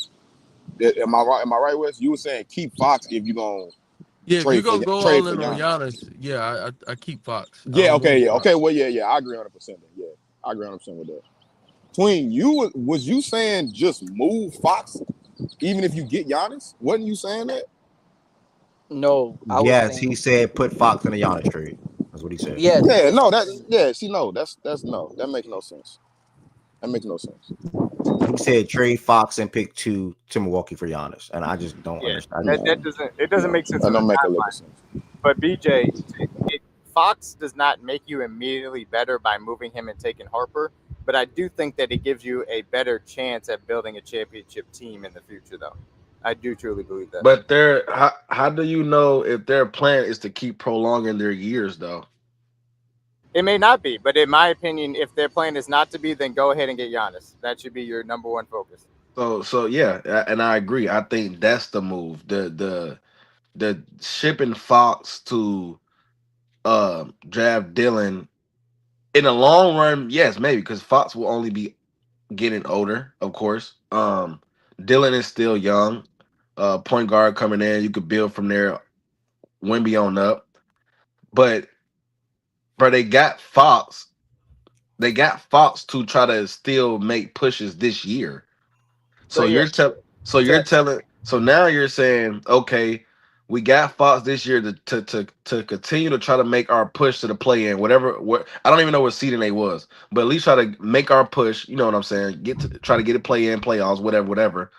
Now you give up Fox to draft Dylan and all that shit that they wanted to do to try to make a put. Now you're prolonging their years just because you're trying to start fresh again, go younger, of course, which is would be the ideal thing to do. But why keep prolonging their years though? Like they're trying to win now. Says I don't know if you heard this, but Wes and I both said that this was if Giannis was not going to be the trade option, that's the number one thing that He's still saying that though. That doesn't change his answer. No, I know, but we both said Giannis would be the number one thing to go after. But if you're not using it to do that, then I think we both agree that Dylan Harper would be a better alternative. Tez, my question to you would be, in the pursuit of obviously winning, what would you do with that number 2 pick if Giannis is off the table as a possibility? Then, Bro, I hope we have the same answer. Tez, go ahead, bro. Kevin Durant, I assume. Go ahead, Tez. Yeah, Tez can answer. You said what? My fault, brother. Say it again. What would you do if Giannis is off the table as a trade target with that number 2 pick? If it's no Giannis, Yeah.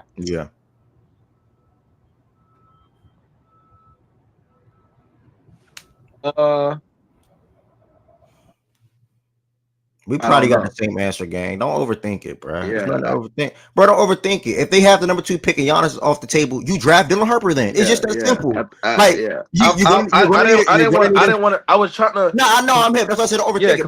When he asked the question, I came to a.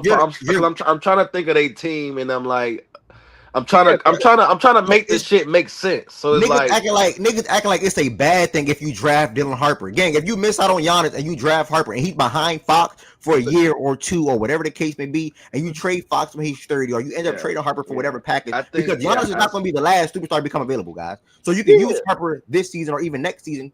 If anything, you take advantage of what you can get, and that's Dylan Harper. He's gonna be a backup point guard. And why can't? Hold on, Tez, real quick. But that's what Wes and I are saying. You're saying that you draft Dylan Harper if it's not going to be Giannis. So we agree on that. No, y'all saying we're saying shit Fox though. Yeah, you don't have to do that. I think Fox is a very reasonable trade candidate. If you think that the right deal with materialize, why wouldn't either one? My thing is no. So you're saying what you are implying. I don't want to just say Wes because Wes didn't speak yet. But what you are implying just now is if you trade Harper, you immediately trade Fox. For me, I'm not doing that. I'm maintaining the. Hold on, let me finish, please. I'm maintaining the flexibility and I'm maintaining control. If you cannot get Giannis that 2 and you got the opportunity to get Harper, you 1,000% take Harper. He'll be a backup point guard. He's still playing 20 minutes a night because they're not going to have Chris Paul next year. He's still playing 20 minutes a night. He's still one of your best players. Probably will be he's going to eventually be your 3rd best player on your team. Eventually, because if you want to say fourth, cool, whatever you want to say fifth, whatever. But I think he will lap Vassell and Castle within a year or two, right? Because like what say he's gonna be on a rookie contract, whatever the case may be. Giannis would not be the last star/superstar available that you can think that can fit the Wemby time. Because again, Wemby and the Spurs is going to be accelerated. It's going to be like LeBron James and the Cavs type of thing. Next year, the Spurs are going to win a lot of games, bro. They're going to win a lot of games next year if Fox and Wemby are healthy and playing basketball together. So then you look at, okay, we have Harper, we have Fox, we can get this guy. But we want to give them Fox. If they don't want Fox, we can give them Harper. If they want Harper over Fox, we'll give them Harper. If they want Fox over Harper, we'll give them Fox. It can go like that. You maintain the flexibility in what you have to do on top of still having Vassell and or Castle to trade. Why would you do that when you still have it's not a position that you can upgrade? Because you have it's not a log jam. Hold on. Go ahead, D-Mac. Go ahead. Hold on, Byron. It's not a log jam. You're drafting. But you can still upgrade the 4 position though. I didn't want and you have an extra point guard. That's my next question. Hold on, D-Mac. Hold on, D-Mac. Hold on, D-Mac. Real quick, guys. You can upgrade in his bag. Yeah, you can upgrade guys. That's why I have this on the screen, by the way. They can do anything they want to do. They have pick 14 as well. They also have swaps. They also have unprotected first. They have an array of things that they can do. I don't want y'all to get stuck on, they have pick 2. If you draft Harper, trade Fox. You don't have to do that. And one, it's not a log jam because Harper is still playing 20 minutes a night. Castle is now your 2, and they shifted Vassell to the 3. And Sohan is the 4. Wemby is the 5. That's the Spurs roster, bro. It's not a log jam because they're all playing minutes regardless. How is it a log jam? And then they still have flexibility to and then upgrade to Jordan Woods to upgrade at that 4 position and or backup 5 position behind Wemby or over Sohan. But that's my thing. What's the point of drafting Dylan if you're not going to maximize? Don't they have 2 picks? Yeah, they And have I'm kind of 14 with as well. Jordan But on my that. Flag is not even gonna be Ev, maximized in year Ev, one either. Ev, What's your Ev, point with that? That's Just different though. allow Flag me is to in allow at me a just to position. say this because Well, I go think ahead, the go point ahead, is bro. this. and I don't Hold on, actually know that because he might be able to play if they but ship A lot of PJ verses. out. He could actually end up playing the position he's gonna naturally end up he can playing the rest of naturally his play. career But unimpeded, starting. Ev, to I what don't you're want to trying get to say. stuck on D-Mac. I promise you're gonna speak. I promise you. I'm gonna stop after this, D-Mac. I don't want to get. I think we are in a mindset if you draft somebody top 3 or top 2, they have to start right away for you. That's just not true, guys. They don't have to start right away. That's just not true. You're not stunning no growth. You're not, if anything, that can help them. Why do we ever look at it things in that aspect of Harper being able to come in and And learn and, and, under and and Fox? Harper, It's and not even if he do 2025, bro, Harper is the first off the bench. exactly, literally. Easily. Like So nigga, So, but so are you trading Fox Fox can go to the eventually? Then? bench, hold on, Woods. bro. Hold on, Woods. I Fox just can go to the worded that. bench. I said that, Jay Hold on Woods. one second. Castle can go But to the you're gonna bench. trade him when he Hold on, loses Cuz. value One towards second. the end of his contract Look, when another team I I don't would doesn't have trade re-sign him? Fox or Harper. I hold said on. I I that. wouldn't. don't have Yeah, I don't like have what? any What? issues But if having you don't get somebody. Giannis, you take him for sure. My bad, D-Mac. Go ahead. Oh my god. My bad. Go ahead. I don't have any issues allowing him to come off the bench and temporarily. My point is this. If you draft Dylan Harper, which I think is the second best course of action behind trading for Giannis, then the next thing that should be up on your docket is assessing De'Aaron Fox's trade value. I'm not saying give him away for pennies on the dollar. I'm not saying ship him out for peanuts. If somebody gives you a representative offer that you think improves the wing aspect of your roster, the 4-position aspect of your roster, then yeah, I would trade him immediately. But if not, then yeah, And, cool. You keep and Dylan Harper off the bench and allow him to develop accordingly. Personally, I would prefer to allow Dylan Harper to get as many reps as possible early as possible from that standpoint, because I think Dylan is in a position to do so. But if worse comes to worse and I'm not going to panic and take a terrible offer for De'Aaron Fox, I'm okay with waiting as well. I'm just my initial point was simply if you stick and pick at number 2 because Giannis is not available, then yes, I think that De'Aaron Fox trade value immediately becomes the thing that I'm assessing next. I want to respond back to that. Damn, I lost it. I'm gonna say this. I get the idea of the core of Harper, Castle, Wemby. It makes sense. They're going to be 19, 20, and 21. It makes 1000% sense. But I'm also not with the if you take Harper at 2, again, y'all said no Giannis. If it's no Giannis, it's not to overthink. You 1000% just take the best player available. What's just Dylan Harper? And I'm not with the mix of, like Amadou just said, I've been saying this to on the mic. He's going to play 20 minutes tonight. None of y'all are pushing back to that. He's going to be the first man off the bench. None of y'all are pushing back to that. And then also, nobody pushed back to the other thing that I said. You can still use Vassell and or Sohan with Keldon or Harrison and pick 14 and whatever else you want to then upgrade at that 4 position that y'all keep speaking on. None of y'all are pushing back to that as well. Y'all act like Fox is the end all be all. No, they can do whatever they want to do. That's why I put this on the screen. Literally, that's why I put this on the screen. Look at their flexibility.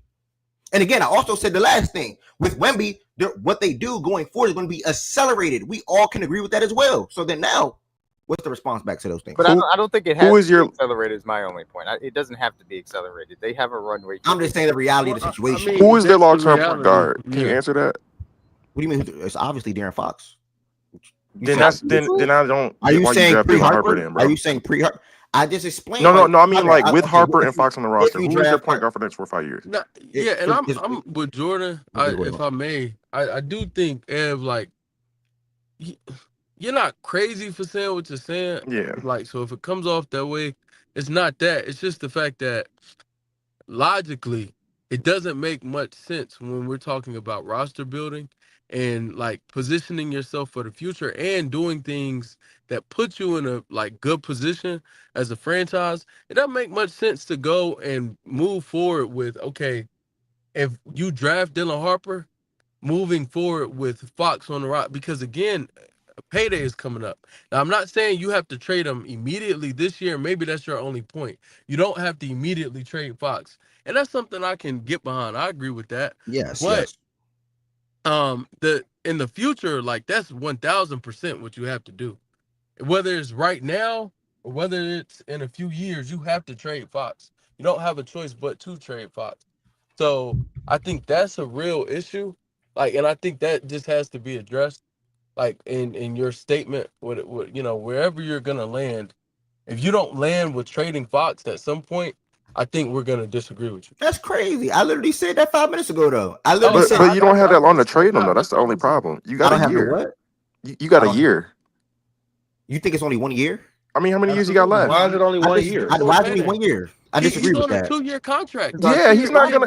Well, he's like, what are we talking about? he's not on. Well, he's going to he's not gonna, technically not going to be a 2-year contract because next season is expiring, right? But he's obviously going to get a contract extension this offseason So That's you're the gonna point. That's why you have a year. That's what we're saying. You because of have the 1 year extension. to make this get. But No, you're gonna but extend You're him? not West, extending him. you don't think they're going to extend him regardless of the offseason? What are you Oh talking about? hell no. I don't That's know literally, that. that's literally Then what's we going to happen. vehemently I don't disagree know that to with be the true. team building. That's terrible. What do you mean that's This is not true? Y'all awful. don't think he's literally going to extend it this offseason, y'all? Well, That's no, why we know I that. don't know that they're going to extend him if they could trade him. That's my point. I don't know if they need to do that. If Bro, the right deal They're comes not along, looking to trade they're not him. even going to trade him this offseason, bro. I mean, I don't think they bet. were look. I don't think they were even considering that before they got the number 2 pick. But I think they're gonna try to do. I think they are gonna try to swing on Giannis. I think that's gonna be step 1. Step 2, if they don't get him, then it's like, okay, what do we do with this pick, or what do we do with Fox? It's gonna be one of the two. You take the best player. No, we agree. either. But you gotta build a roster, No. bro. Wait, Like can this I is the hold on? It's Wait, real either. quick. It's either. What is their roster? Hold on, Tez. I want to ask Nigga, this question. Because maybe because again, when I watch games, I don't watch as much as you guys. Maybe I'm missing something. Who is De'Aaron Fox to not be able to be traded? Is my question. Like, why is Bro, that's not even the Kentucky player. Yeah, it's if you conversation, think, bro. it's if you think he's good. Kentucky It's if player, you think he's D-Mac. Like, what? That's not even like, bro. Stop being, bro. We're Stop being weird, We're having man. a serious That's the only conversation. reason they Bro, traded. stop, bro. bro. Stop Very being not the weird, reason, bro. man. Stop being But I guess the That's point. corny, bro. Bro, that's corny as hell. Like, we're not even having No, that conversation, corny, D-Mac. bro. It's nothing about But Kentucky. It's nothing about Kentucky. Corny, D-Mac, bro. it building literally the comes down to something so simple. You either you think he's good or you don't. It's just that no, simple. but no, it doesn't. Okay, so that's why. Building, but if you're trying to build a corny roster, as if hell. you're trying to build out the full roster, they have Wemby at the 5. They got a point. They have, whether you're gonna say Dylan or De'Aaron, they have a blue chip point guard they can build around, a blue chip at the 5 at Wemby they can build around. They have Vassell who they can have slot there at their 3. They got Castle who can slot there at their 2. They still have a position that they can upgrade and build around in the future and redundancy at a position. So why wouldn't you trade one of the guards to get upgrade that? Is that end all be all? Do you think they can use Vassell or Sohan alongside of pick 14 or whatever else to get upgrade that position, Jordan Woods? Two things. One, yes, they can. Second thing, what is the point still of then having De'Aaron on the roster if you're going to have to either re-sign him, if you're going to have to re-sign him in a year, and he's going to be your long-term point guard of the future, which you have to sell. You're gonna have fucking Harper as a long-term backup. That don't make no sense, brother. However you think. Why can't they play? Why can't they play together? Okay, then you shipping Castle. You shipping Castle. Cool. I'm just saying somebody. One of the guards gotta go. They didn't even speak to that, Ted, and that was my next angle, right? They didn't even speak to that. That was my next angle. No, that's cool. Stephon Castle is right okay, there. that's cool. One of them guards is leaving. That's the point. One of them 3 guards is gone. I said that eventually. I've been said that. No, not eventually though. 5 minutes ago. Not Nigga, eventually. you're trying to make it 3 years into the future. No, it doesn't make any sense to do that. Y'all think it's immediate. I don't think it's immediate. For y'all, they have a year max. They have a year max. You have a year. I don't think it's immediate. I don't think so. So let me ask the question. Let me ask the question. If you don't trade him in a year, you're actually committing real dollars to him. And it makes no sense to do that from a team building standpoint. To then go commit, because now you're putting him on an elevated contract, which also distorts his market some.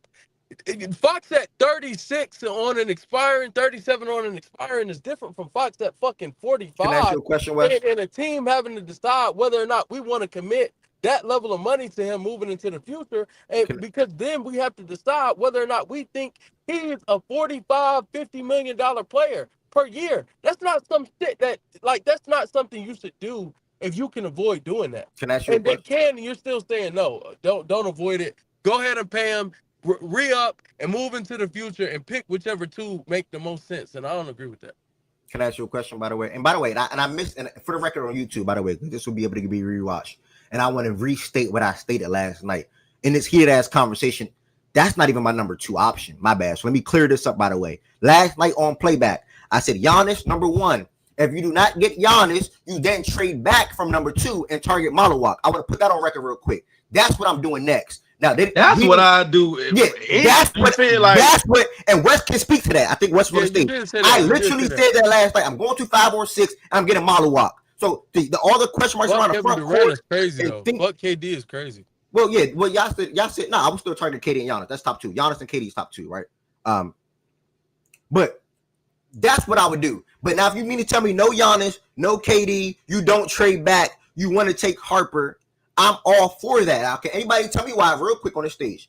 Obviously, the Spurs. I think, granted, this team is gonna be a good team next year too. The West is really damn loaded when you think about it. This team is gonna be a good team next year too. Can anybody tell me why? Or can anybody tell me opposite? Do y'all think playing 20, 25 minutes a night next season off the bench, do y'all think Dylan Harper can be good for the San Antonio Spurs the same way Scoot has been solid for the Blazers, especially in year two? Off the I think bench. he can be good. Yeah, he can be good. Yeah. Yeah, I think he can be. All right. And then I have a question. So say Fox goes, you draft Dylan.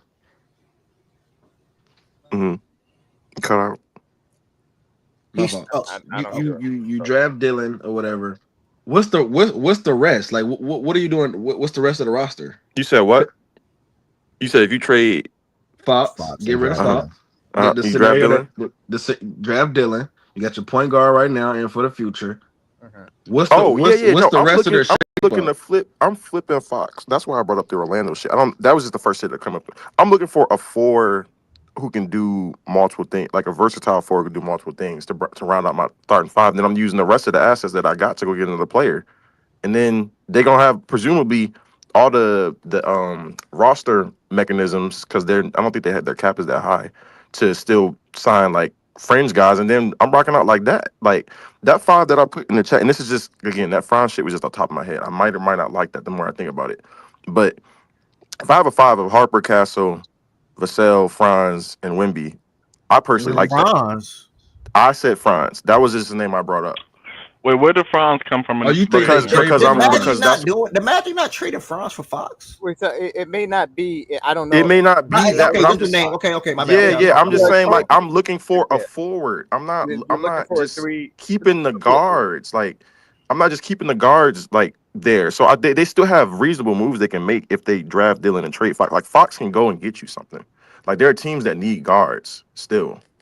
Yeah, that's the thing for me, Tez, is it comes down to, I think that Fox is their best trade chip to go out and add to their wing/forward depth as far as that's concerned. No, it's not. It's pick And if- two.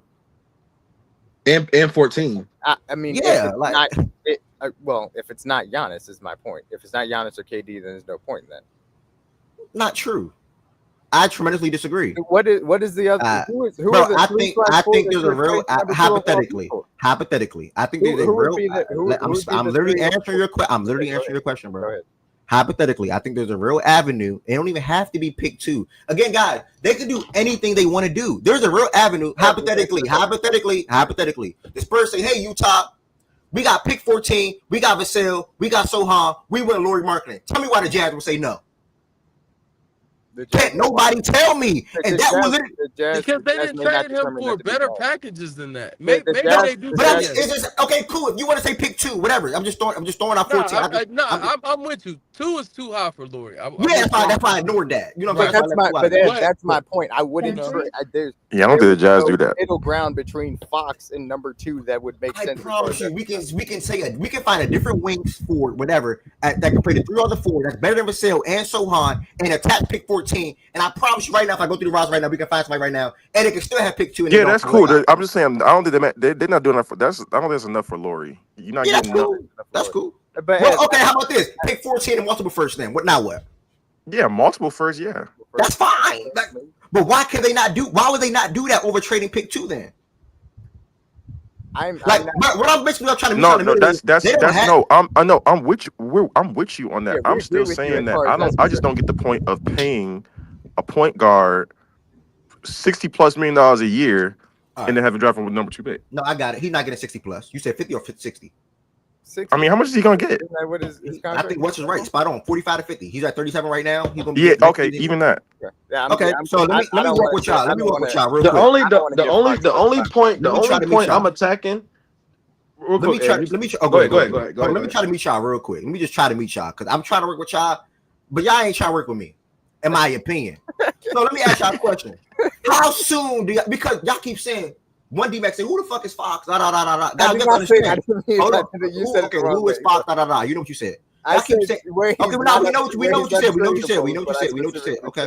We know what you said. And the reason why I'm saying is, But I y'all, said he wasn't untradeable. okay, D-Mac, we know what you said. The Bro, reason why you I'm saying said who the fuck is Fox for him not to be traded? yes, that's Yes, what that did is I what have to finish that? Did I have to finish that sentence? Like, you know what Yes, you because that's said. important context. 'Cause I'm not trying to make it seem like Fox's ass, because he's not. Okay. Keep going, Ev. All right. So where I'm going with this is, again, I think the Spurs are going to a lot of games next year. I'm curious to see if the stage thinks the same. You're going to need that guy in De'Aaron Fox when it comes to if they make the playoffs, the moments. He's already one of the more clutch players in the league. Can't nobody deny that. You're going to need Fox in that aspect. And where I'm going with that is, how soon do y'all think, if y'all think it, Dylan Harper be better than Fox, Jordan Woods, D-Mac, and West? 2 What years. year? 2 years. 3 years, 2 years. maybe less.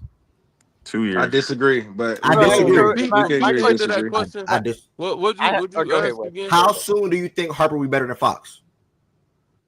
I think it probably takes 3 to 4.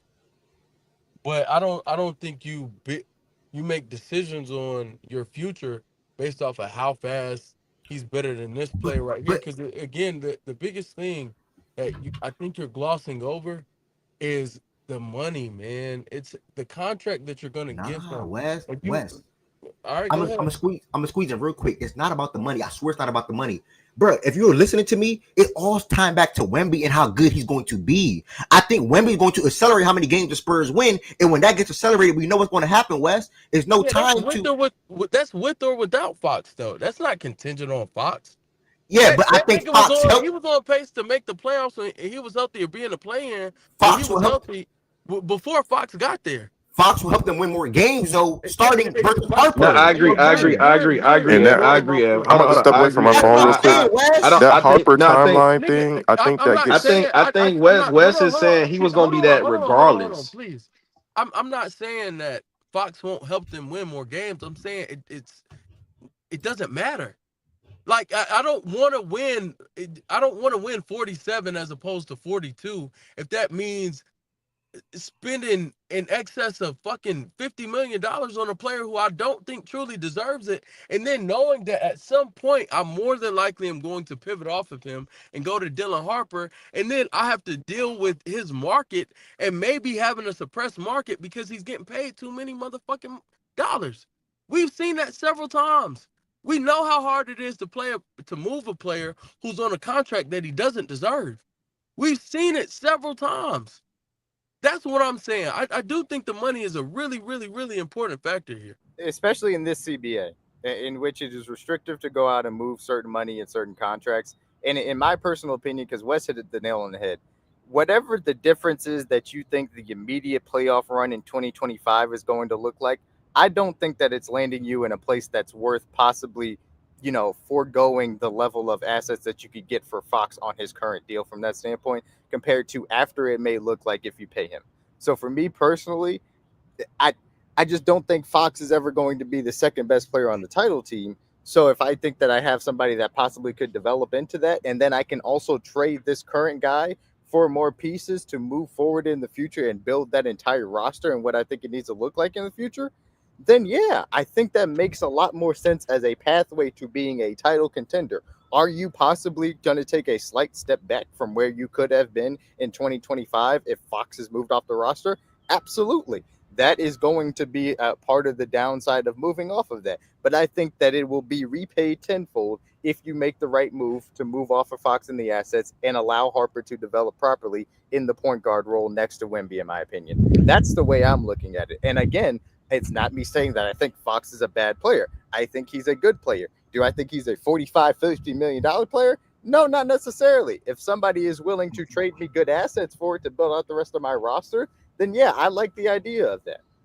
And again, I'm hearing y'all. I don't even like it. I love the idea of Harper, Castle, Wemby. Castle was my favorite player in the draft last year. Harper's my favorite player in the draft this year. Outside of Fierce too.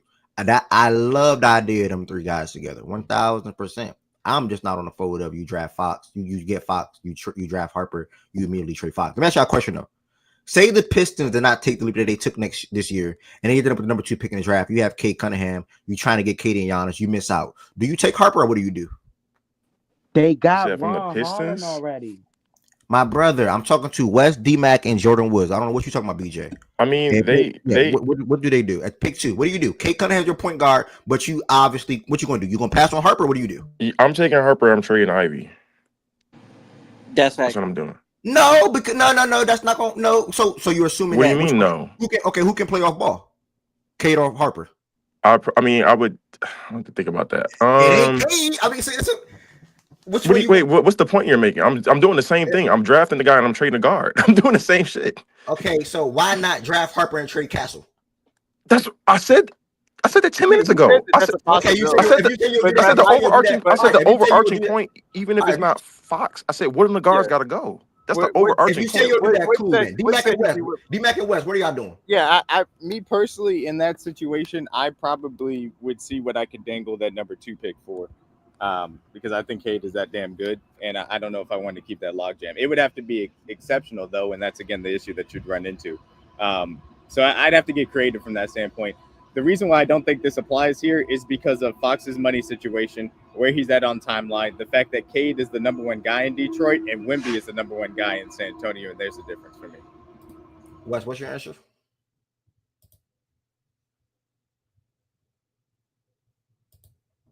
All right, I'm assuming Wes is not acting. Also, to the Fox thing, I think I'm not sure the Spurs are completely sold on Fox because considering like the actual trade that they did to get him, they didn't really give up much, bro. So like for me, it just seems like to me like they wouldn't be opposed to moving on Fox in the future. To me, given like what they gave up, like they gave up what Zach Collins, Trey Jones, a 2027 first round pick, nothing really. So to me, I don't My think they're all the pushback. way. Go ahead. Hold I'm on. sorry. I'm No, sorry. I was done. Go ahead. My pushback was to when they were coming out the mic saying the rest of the roster. That's my put. Like you can get off Fox, bro, and get Harper. Like yeah, you got the. That's what I was saying. You got your point guard now and for the future. But I was attacking the part where they were saying the roster can't be.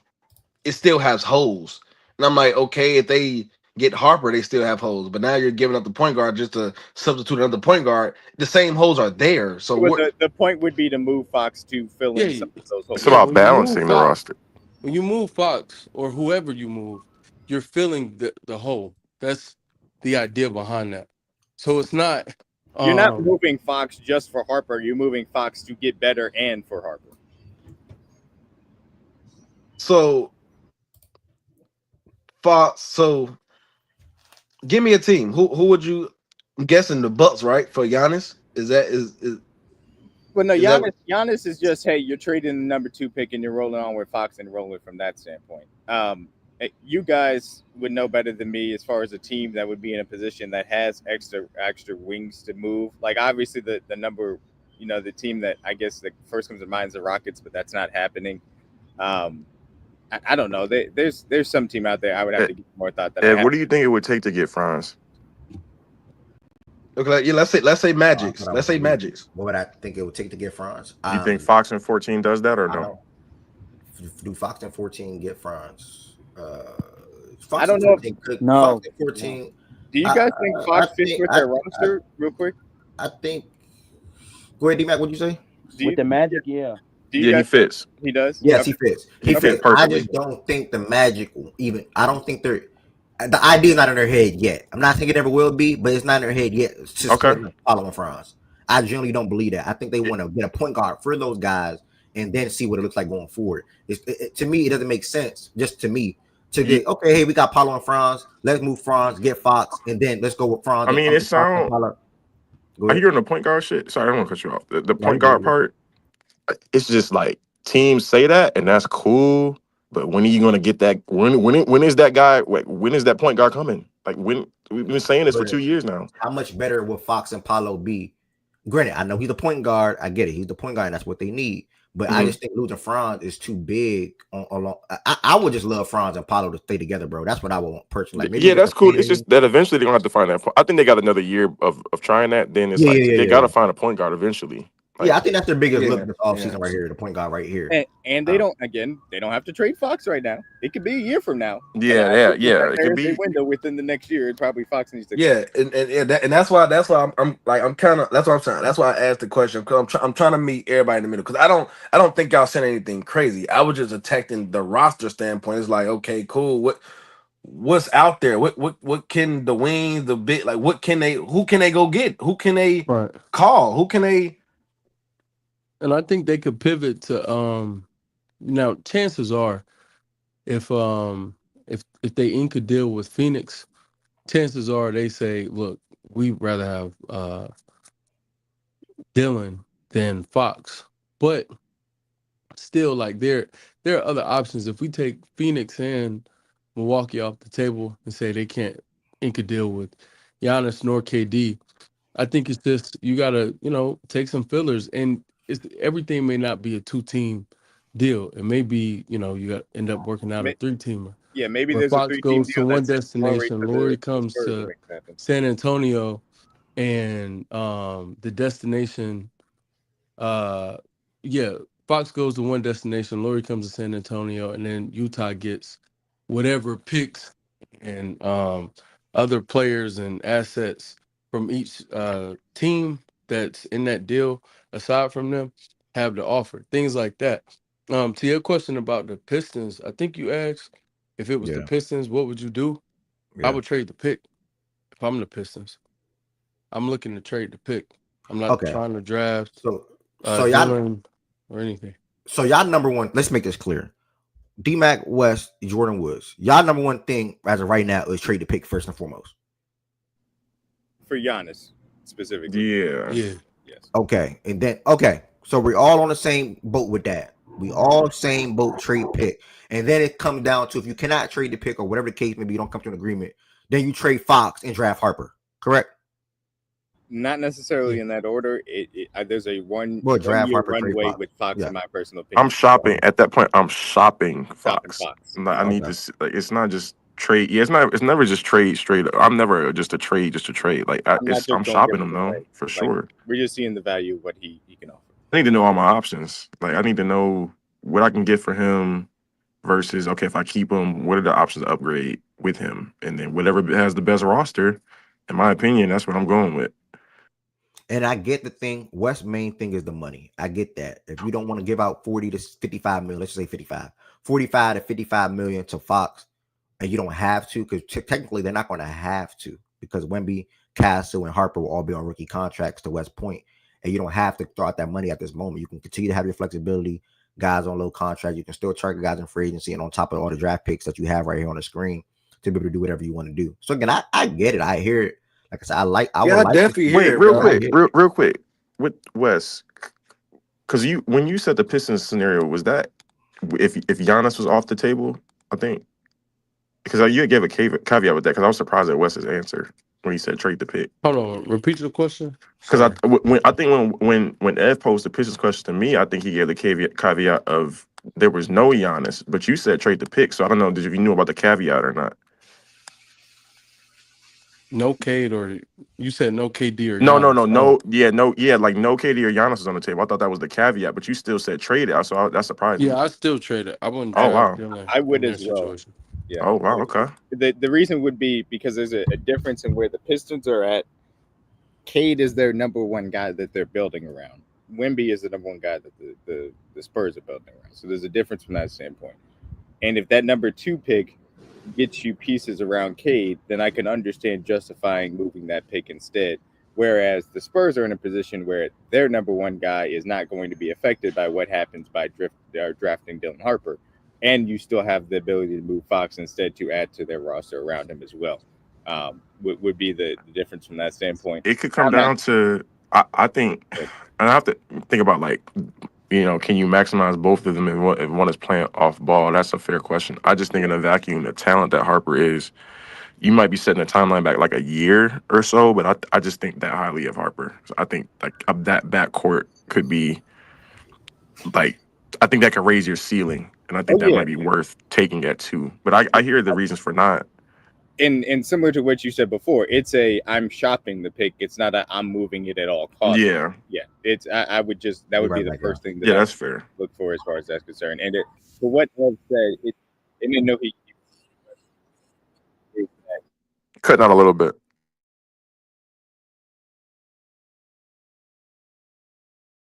Sorry, I got a call. Can you hear me? Maybe. Hmm. Okay. Um, to what Ev said, like it's not just the money. It's the money in the context of the CBA, where Fox is at in his current contract. Fox being a good player, but somebody I do have a question mark as far as his future is concerned, and the fact that the Spurs are in a position in which they can make the pieces fit a little bit better, and how highly I think of Harper. Like it's a blend of all of those things to where I would say if it's not Giannis, then yeah, let's take a step back, draft Harper and look to see what we can get for Fox. I think it's Cade's youth is one part of it, AT. Cade is a more well-rounded player in my personal opinion than Fox. And I think really it's just those two things is the main point. But I don't know. Woods may have something else to add as far as that's concerned. No, I think it has a better chance of working with those two for sure. And I'm not saying, and I don't think that Cade and or Fox and Harper can't work, but I would rather have Cade and Harper.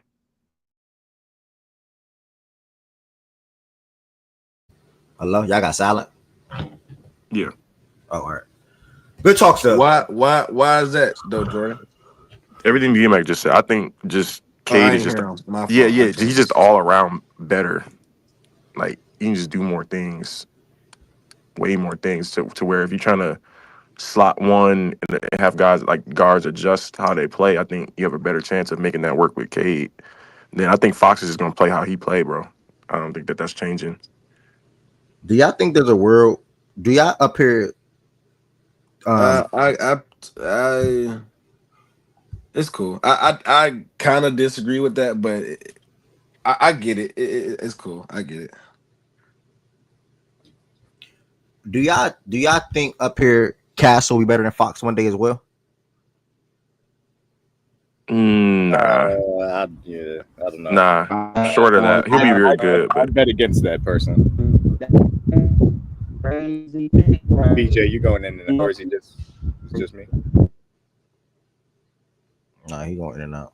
I think he's gonna be like a uh, low 20s a game type of guy. And Castle? Fox peaked at like what 27, 20, whatever the fuck he peaked at. I I think think Cat's Fox gonna be gonna really work good for him. though. Yeah, I think he could be a 22 good, and 7, good defense, like a good starting caliber really good player, defense. sure, Yeah. in my personal opinion. But no, I don't think he'll be better than Fox. Damn, they're in a great spot. I was nicked. I was nervous. I thought he was about to get pick one yesterday. I ain't gonna lie. It came real close. Shit, as we all know. Um, Back to my man to come in here. See if he pop in here real quick. So in the meanwhile, we're gonna circle back. Who the heat they got a heat chicken? Got a chicken Fleming. But they got Boogie Flame Yeah, going can you pull that up, bro? I What was pick at y'all work, got? so 29, 30? What pick y'all got? 20. Oh, 20. okay. Oh, you think you funny? Yeah, I did a little simulator. but y'all are clowns. They don't got Boogie Sorry, in the first round 17. right I'm sorry. I'm sorry. I love you, but y'all are clowns. now. It is what it is, bro. The We best team definitely in could have. the pick. It is what it is, bro. Can we get Fears to fall to us, please? That'd be great. I would love We that. all at I would love that. They ate. Apparently, Portland's selling their team, bro. 8. Bro, they had my dude Jace at 6 foot without shoes on. James Richardson? You gotta Damn. join the stage. You That's gotta join the hella. stage, bro. No, I don't think maybe not even Jace. It might have been Fears. That was Fears. That was Fears. That was Fears. Is Fears? No, the he's 6 6'2" foot? with no shoes. No, somebody was 6 foot with no. Jace is Jace. Yeah, Oh, Jace it is yeah. the was one Jace. Okay. who's 6 foot with no shoes. Yeah, I was. That was we. I know you play in He shoes, said but we. still. He said we. Yeah, Fears was 6'2" and a half barefoot, I thought it was Jace. which is good for me. Yeah, Click the I'd take Fears in a heartbeat. click the pin comment in the what's the name? Click the pin comment. He just coming to chop it, or where he a fan of a team? Yeah, Spurs fan. I Oh, want to hear word, his word. thoughts.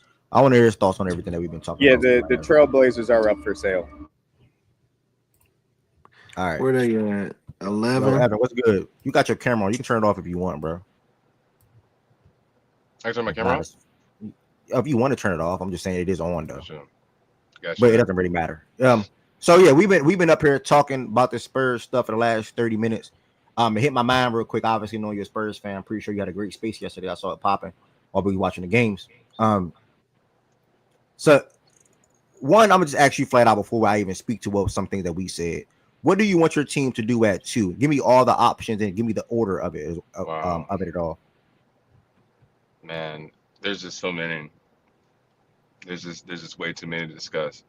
Um, I was just fishing, and I did not think that Ron Harper was going to tweet me back and kind of leave like a hidden message that maybe his son doesn't want to come off the bench, or at least wants the keys to a franchise. That's what I've been talking to a lot of other people about so far today. I mean, there's no way that the Spurs organization is going to have their idea leaked out and come to me within 12 hours. Like that's not going to be a thing. So I have no idea what they're going to do. But obviously, you take BPA and take Dylan Harper. Um, the thing is with these, because he's a combo guard. People don't realize that. Like I know you would much rather have the ball in his hands. He's a crafty lefty, taller Jalen Brunson with like Cade's build, even though he's a little bit shorter. A jumbo creator that plays at his own pace. Yeah. The thing is that you can't necessarily play him next to Castle, but you can stagger them. But I don't know if Castle wants to come off the bench, and like that's not like a hard thing to push. Like you know what I'm saying, like people will fall in line. But Dylan and the Castle, if you stagger them 24 and 28 to start their career, or maybe someone gets like 30 minutes on a given night if they're hot. I mean that's cool, but I've yet to see a sign off. I was going to talk to, Harbor's agency. I was going to talk to, and see if I can even reach out to Cooper Flag's agency because there's a lot of incentives that he's super mad at the results and that he could want to maybe hint towards going back to Duke. The deadline is May 28th. So NIL can pay these guys a lot of money. This draft only has 120 something people. Usually there's around 240. So NIL screwed up a lot. This is the least amount of people in the draft in 10 years. So obviously, like I tweeted the idea of trading this pick for Giannis. A lot of people have been pushing. I had eight people today that I've tried to all push in one conversation, but I keep getting added in all these different threads about how we can afford that when Wemby signs a supermax because he's gonna sign a supermax. The thing is that it's real hard to kind of justify how much money he's gonna make once his rookie scale contract is over because you can decide when to give him that extension, and then also you can decide how much you're giving him due to the incentives that he can get. Depoy gives you a little bit more money. I forgot how much more millions. All NBA gives you how many more millions. De'Aaron Fox can take his money this season, or he can wait until the very end next season and just have like a under the table handshake deal. I don't want to say we draft Harper and then hold Fox by the by the thread of his collar and say, hey, he's out there. Anybody want him? We have one position available, but because we just traded for him, his wife's from the city. He's done nothing but good things for the city. He's given back a lot. So I don't know, but I'll put it this way: the minute that Shams puts something out, the minute that like a crazy like alternative mega trade, 4 or 5 team trade comes through, it's going to involve a superstar. It's going to involve a Kevin Durant. It's going to involve a Zion. It's going to involve a LaMelo, at least a Ja Morant. These teams that have been plotting, that are in quote unquote in no man's land, that are in like the play-in tier, like the Chicago Bulls, the Atlanta Hawks, even slightly below them, like the Portland Trailblazers. I heard the comment earlier about them possibly selling. I haven't heard that, but I don't have a lot of strong connections and sources that I could trust outside of like the few 4 teams that I talk to on a daily basis. So here's what I know. Kevin Durant and the Spurs, the Spurs and the Suns talked during February during the trade deadline, and they almost gave up Kevin Durant for Devin Vassell, a Jamie Sohan, and either Harrison Barnes / Keldon Johnson package. That did not go through. Suns were like, oh, we're gonna try and make the plan, and we're trying to figure it out. Kevin Durant hates Devin Booker. He hates Bradley Beal. I don't know what it is, but he just trying to get out of there and not trying to like the bad guy. But there's only one ball, and I guess the usage rate is just a huge issue, right? Because he can't win with everyone getting their shots. But he is trying to get out of there as soon as possible. So I don't know all the details about the Jalen Green and Devin Booker stuff, but that was definitely a thing. Like the writing was on the wall. You know what I'm saying? You get rid of everything that is besides, I guess, a Bradley Beal, I guess, and then you just completely reset, and then you're the one of the worst teams in the league that can barely beat a playing team in the Suns. But they didn't do that. They didn't pull that move. So Devin Booker's having his tour of I'm giving this lemonade stand this, I'm donating here, I'm giving this. A lot of people are saying he's just trying to make sure he doesn't let the bad guy. Same thing's going on with Giannis. He doesn't want to like the bad guy. He wants a statue. He wants his legacy all intact. So you know there's no telling what can happen. I'm sorry for the long ramble, but in terms of the options, no one is going to be able to guess what happened. No one's going to be able to determine the exact package, but I can almost promise you a star is going to be involved. I can almost promise you Cooper Flag is not trying to be a Dallas Maverick. And if it's him for Dylan Harper and we just give him, I don't know, a Jeremy Sohan and however many Atlanta Hawk picks, like so be it. But as far as I know, we don't have a great GM relationship with them. So um, the Spurs, I went to their draft party last night. I went to a couple of their keynotes the past few weeks. They have a Spurs club. It's at their practice facility. It's really nice. It's a complete state of the art facility. Super nice. I've talked to a couple of their assistants, and a lot of these things I can't give you stamps on, but the few things that I can, that I tweeted before earlier, like Stephon Castle was completely off the table. Like they did not give that full presentation with David Robinson, Tim Duncan, and bring back all these legends just for him just to get moved and drop a whole docu series with Wemby just for him to get moved. Like so, I would assume him and De'Aaron Fox are untouchable, and those are the lone untouchables that we have on the team, and Wemby, of course. So, Okay. I, So yeah, you just took it to right where my question was. We in here to talking. Me and one of my brothers up here, Tez.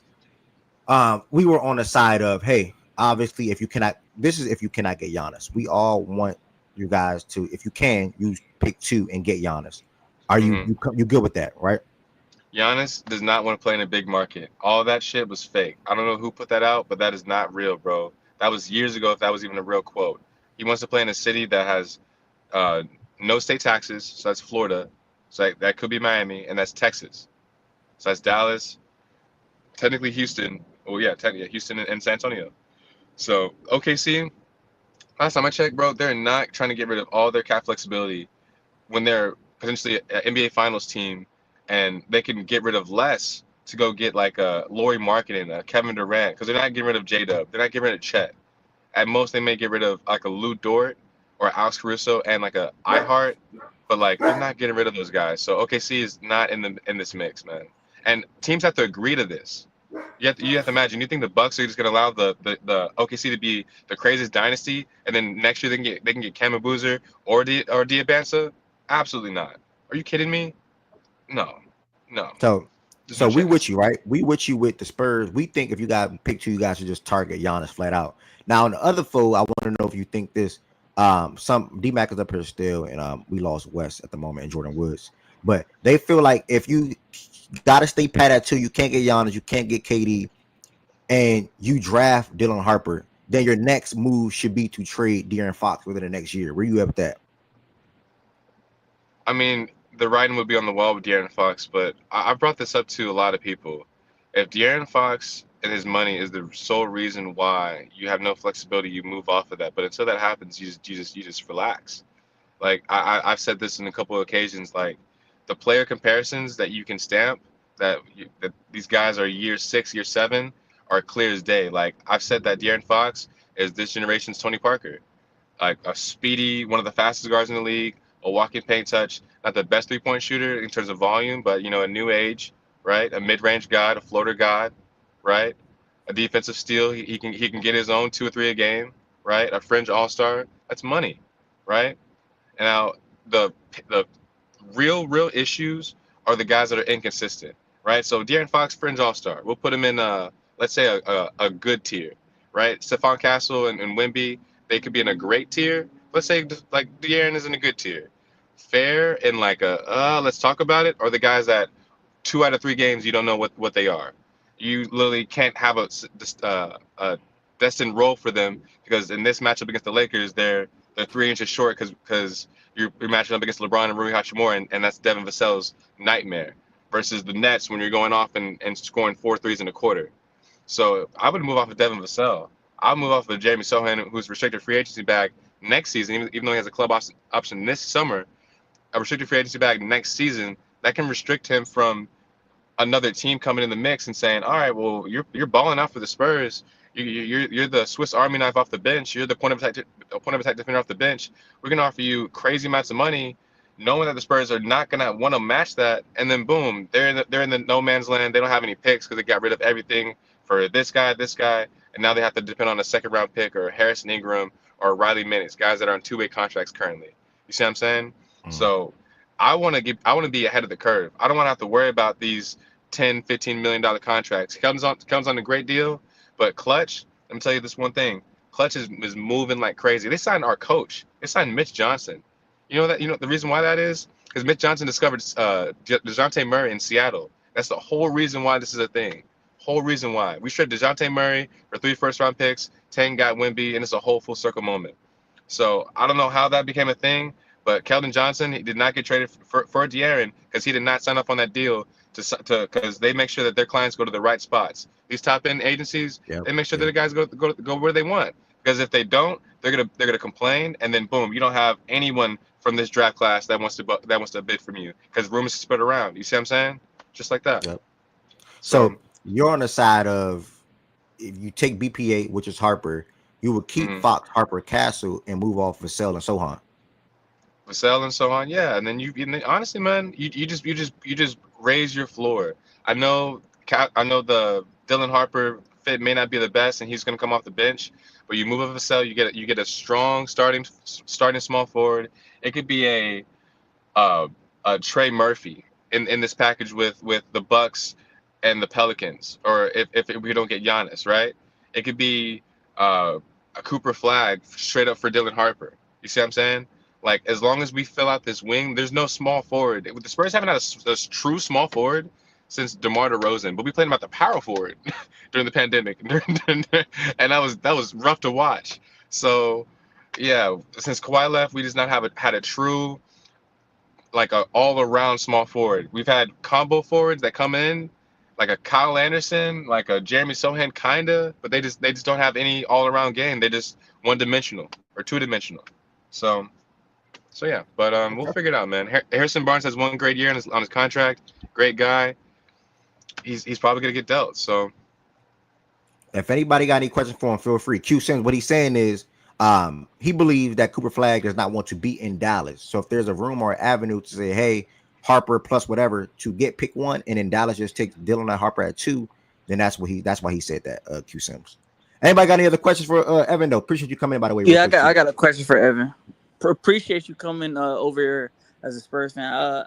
You said potentially Fox, the contract, if it potentially can be like too much, you move off him. What do you mean by that? Can you elaborate a little further? so he has an option of taking upwards of 42, if I'm not mistaken. It's up near 40, but the lowest he could take is anywhere around like 37, 38. It may not seem like a big deal, but the full MLE that the Spurs have is around $8-9 million, right?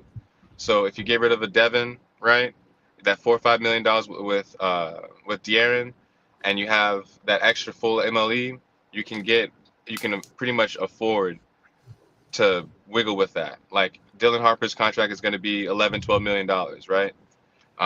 You have to replace that with guys that not just are necessarily bad fits, but you also have to look at their agencies. Devin Vassell signed to CAA. I talked to CAA a couple days ago. Chris Paul wants to be a Spur. Devin Vassell, even though they have different agents, They either have to clear house or figure it out. And if you're not figuring it out now, it's gonna get messy later. Because teams that have guys, especially like stars, especially guys that have leverage, right? If they're not in the right spot, if they're not in their right fit, it can get messy, especially if you start losing when you have a team with high expectations. We're trying to avoid all drama. We do not want any nonsense. KD brings a lot of ongoing looks. I tweeted out the idea of LeBron even coming to the Spurs. LeBron with a coach that he has control over, a young coach he has control over, with the respect of Coach Pop. He can opt out of his player option, and I don't know, sign for the low if Kevin Durant gets traded for our four pieces off our bench. You know what I'm saying? So I don't know. There's a lot of That's a different crazy options. dream. That may sound crazy, bro, but that's a championship No, tier without a team. percent. Yeah, without a percent. You Yeah. know what I'm saying? And I look at the writing on the wall a lot of it in a lot of these scenarios. I So don't mean to cut you off, Evan. What you saying, LeBron, because of the clutch thing? When mhm, you going to the clutch point? it's just Yeah. it's just writing on the wall. It's nothing like it's not a report. It's nothing that I'm trying to relay, but it's an Yeah, yeah, yeah, idea. yeah, yeah. I just wanted to. Had to follow. Why did you say that? But I was Yeah. figuring because you said the clutch thing before you led into LeBron. So I just wanted to Mm. see was that the avenue you was taking with it? Dallas too, man. Dallas can, he can pair up with his buddies, even though Kyrie's gone. They can figure something out with that number one pick. He's tweeting "ha ha ha ha" in all caps. Come on now, bro. He knew, he knew. You see what I'm saying? He's over here laughing with Anthony Edwards, bro. He's out of LA, man. That's just my opinion, though. Like LeBron, all this shit. You see what I'm saying? All this shit is just LeBron like, not come out on, of LA, bro. bro. He's not out of LA, bro. You, LeBron is retiring a Laker, bro. he literally does not care anymore. He's hee ha haing with Steve Nash. He does Yeah, not care because you anymore. gotta. He had to separate and like face the reality situation. Like, yeah, it's me and Luca, but that Minnesota team had a lot of advantages over us, and they just were a better team. You know what I'm saying? So like, that's all it is. And then he laughed last night in that tweet because he been stated on Pat's show a couple of months back how the draft is rigged. You know what I'm saying? But even though you know how the draft is rigged, so he felt like Dallas I obviously trading That's Luca, true. I remember and that. it ended up with pick I remember one. that. It's crazy. So I don't That know. is insane. That is just Again, y'all have insane. a lot of flexibility. Before you go, or again, appreciate you coming in here. Do you want y'all to use pick 14 as well? Like, what do you like? How you want to dingle around with that too, or what? I mean, if you guys know y'all's draft stuff, there should be one of like a Ace Newell, a Rasheer Fleming, a Carter Bryant. Yeah, Um, yeah, yeah.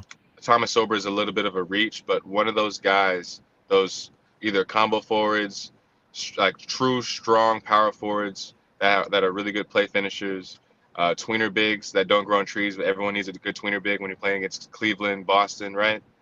Those Mhm. guys could make a difference, but if a team wants that pick, wants that guy, take him. Take him. If that's what you need to complete a trade, take him. We'll give Riley Mix a good look. He's a quote unquote Davis Bertans that broke Bryn Forbes' shooting record in training camp apparently. So we'll we'll see how that looks. There's so many guys the Spurs find out of nowhere. Mamu Kalishvili, Julian Champagny. These guys just find themselves to be in the last end of the rotation, and they have these crazy moments, crazy games, and then all of a sudden we can't afford them years from now. So we'll figure it out, man. I think that the quote unquote Spurs style of play, the Spurs way, is always going to be intact. All it is waiting for the best shot available, but giving the right shot opportunities to the right people when they want them.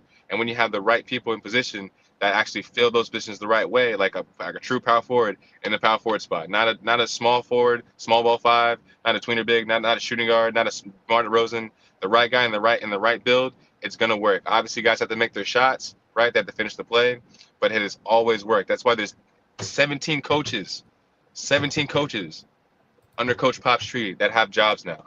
17. And half of them, Coach Bud, Coach Brown, Mike Brown, Taylor Jenkins. Is Mike Malone under the tree? I don't know. Maybe. Was he? Three guys. They're making $2 million a year to sit on their hiney to not take a head coaching job. That's one of the reasons why none of them are Spurs right now. $2 million a year to sit on their hiney. $11,000 every 2 weeks. Come on now, man. Just not take a job. That's insane. So it is what it is, man. But I think that's all I got for now. Unless y'all have any more questions, I have time. But I think I really covered everything. So I really appreciate y'all for letting me rant. Nah, most def, bro. I appreciate you sliding through. I wanted to catch you in the heat of the conversation, but it hit me late to reach out to you. Either way, thank you for coming through real quick and talking about the Spurs. And what you think will happen at two. I think you gave us some good insight on some things, some good information. So wish you the best rest of your a blessing the rest of your day, brother. And I'll reach out to you if anything goes going further, whether it's around, closer around draft time or whatever the case may be. Ev, what are the odds of you coming to New York at the end of the summer? I can travel. Yeah, I can travel, bro. Just tell me a date and I can I'm flexible. Tell me a date and I can make it. We will talk. There's a Nike Yeah. event with Victor, and I'm cool with his dad. And there's going to be a lot of people. Like it was like the Euro event with like John Moran and stuff a couple years ago. It's going to Yeah. be in New York, and they're about to announce in a couple weeks. That'd be really cool for you and your brand. You can network a lot up Nah, there. So I'm yeah, for holler. sure. Please hit me up, bro. You either Yo, exchange your number and I'll show you my number too as well. And we can definitely talk I about that got and you. I'll make that. And I appreciate you reaching out to me about that too, bro. I got you for sure. Have a good All one. right, Birdie. All right, you too. All right. Shout out to my dog Evan, y'all. Shout out to I wish I met more. I wish I know more people like Jazz fans. I wish I know Pistons fans and things of that nature. I need to try to gain some relationships with some of them fan bases, to be honest. Portland Trailblazers fans. It's a lot of good teams in the league that I was just speaking to a little earlier on. I think we had a lot of good conversations around the draft lottery so far, and also the Brunson and the Knicks taking game 4. And also, what do the Celtics do this off season? The last thing that I wanted to talk to you all about today, Jazz fans don't exist. Um, yeah, I used to, it's crazy. I used to reach out to people way more until the show started. Once the daily show started, it changed everything. I ain't gonna lie. If y'all ever get time, go look at the early days of facts and stats before the show, and look at my Everett Junior page. I'm talking about Bleacher Reporter reporters. Kevin Durant, old friends from the Warriors. Like he came on Atlanta Hawks guy. Shout out to Donnell Suggs. I remember him, old guy reporter. I used to have these type of people come on, and I used to reach out to them. I got to get back to that, man. I ain't gonna lie, but the show take up so much. I'm not gonna lie, take up so much. But here no there, bro. I'll circle back and I'll work back to You that. need to Pastor, hire an intern, bro. man, I agree. I agree. I 1000% agree. I'm putting a lot. I'm trying to put the press of somebody in here. We'll see how that works out. But nah, I definitely agree. I need somebody that's going to work behind the scenes, like an intern / assistant that can help me with some things like that. To be honest, but yeah, here no there, here no there. No, you don't be serious. Somebody don't be serious. But yeah, we talk about the NBA draft lottery. We talk about NFL international game this year. We talk about Brunson and the Knicks taking game 4. We also talked about some little brief insight on what do the Celtics do this off season. Last but not least, I want to discuss obviously Ant and Randle leading the way last night. And I know this is a series that many people were like, once the Curry injury happened, sort of kind of it is what it is at this point. It sort of kind of is what it is at this point, personally. But last night, I still want to give the Wolves credit. I don't want to just say, oh man, Curry's not playing basketball. Let's discredit everything. Let's discredit everything that's going on in these games. And I think the biggest thing for them and the biggest blessing for them is excuse me, guys. A lot of people had question marks with how is Julius Randle going to look in the playoffs? How is he going to be alongside Ant? Sometimes he's going to still want the moments and the ball and things of that nature. Everything that people have been saying. I think Ant and Randle really like each other. I think they play really good off of each other. You'll still have some moments sometimes with Ant 4 shots. You'll still have some moments sometimes with Randle 4 shots. But that's what it's all about when you have two good guys on your team, like them two. And then the pieces around them, in my opinion, complements it so well when it comes to Nas, Dante, who had a good game, Rudy, Conley is obviously the biggest in that ass out of all these names I'm listing. Conley, crazy enough, think of Dante, J Mac, Rudy, and Conley is the one where you get the but yeah, Conley the the veteran point guard, whatever the case be, tons of experience. But this Wolves team, man, they broke away in the third quarter. A lot of that to do throughout the whole entire game was on Ant and Randle a lot last night. Both guys played really good basketball, personally, and I want to tell y'all the exact number. I don't want to tell y'all the wrong number when I'm looking at this real quick. In that third quarter where they outscored them 39-17, Ant had 16 in that period. He probably could have had more to keep it a rack. He had to come out in the third quarter because of foul trouble. We picked up a couple of bad fouls last night, but it is what it is. Either way, Outside of that third, the first half came down to Julius Randle. Julius Randle had 19 points in the first half and followed it up with 12 points in the second half. And really, they set the tone offensively the whole entire game. And I think when Nas came in and stepped into the game, he filled it in properly.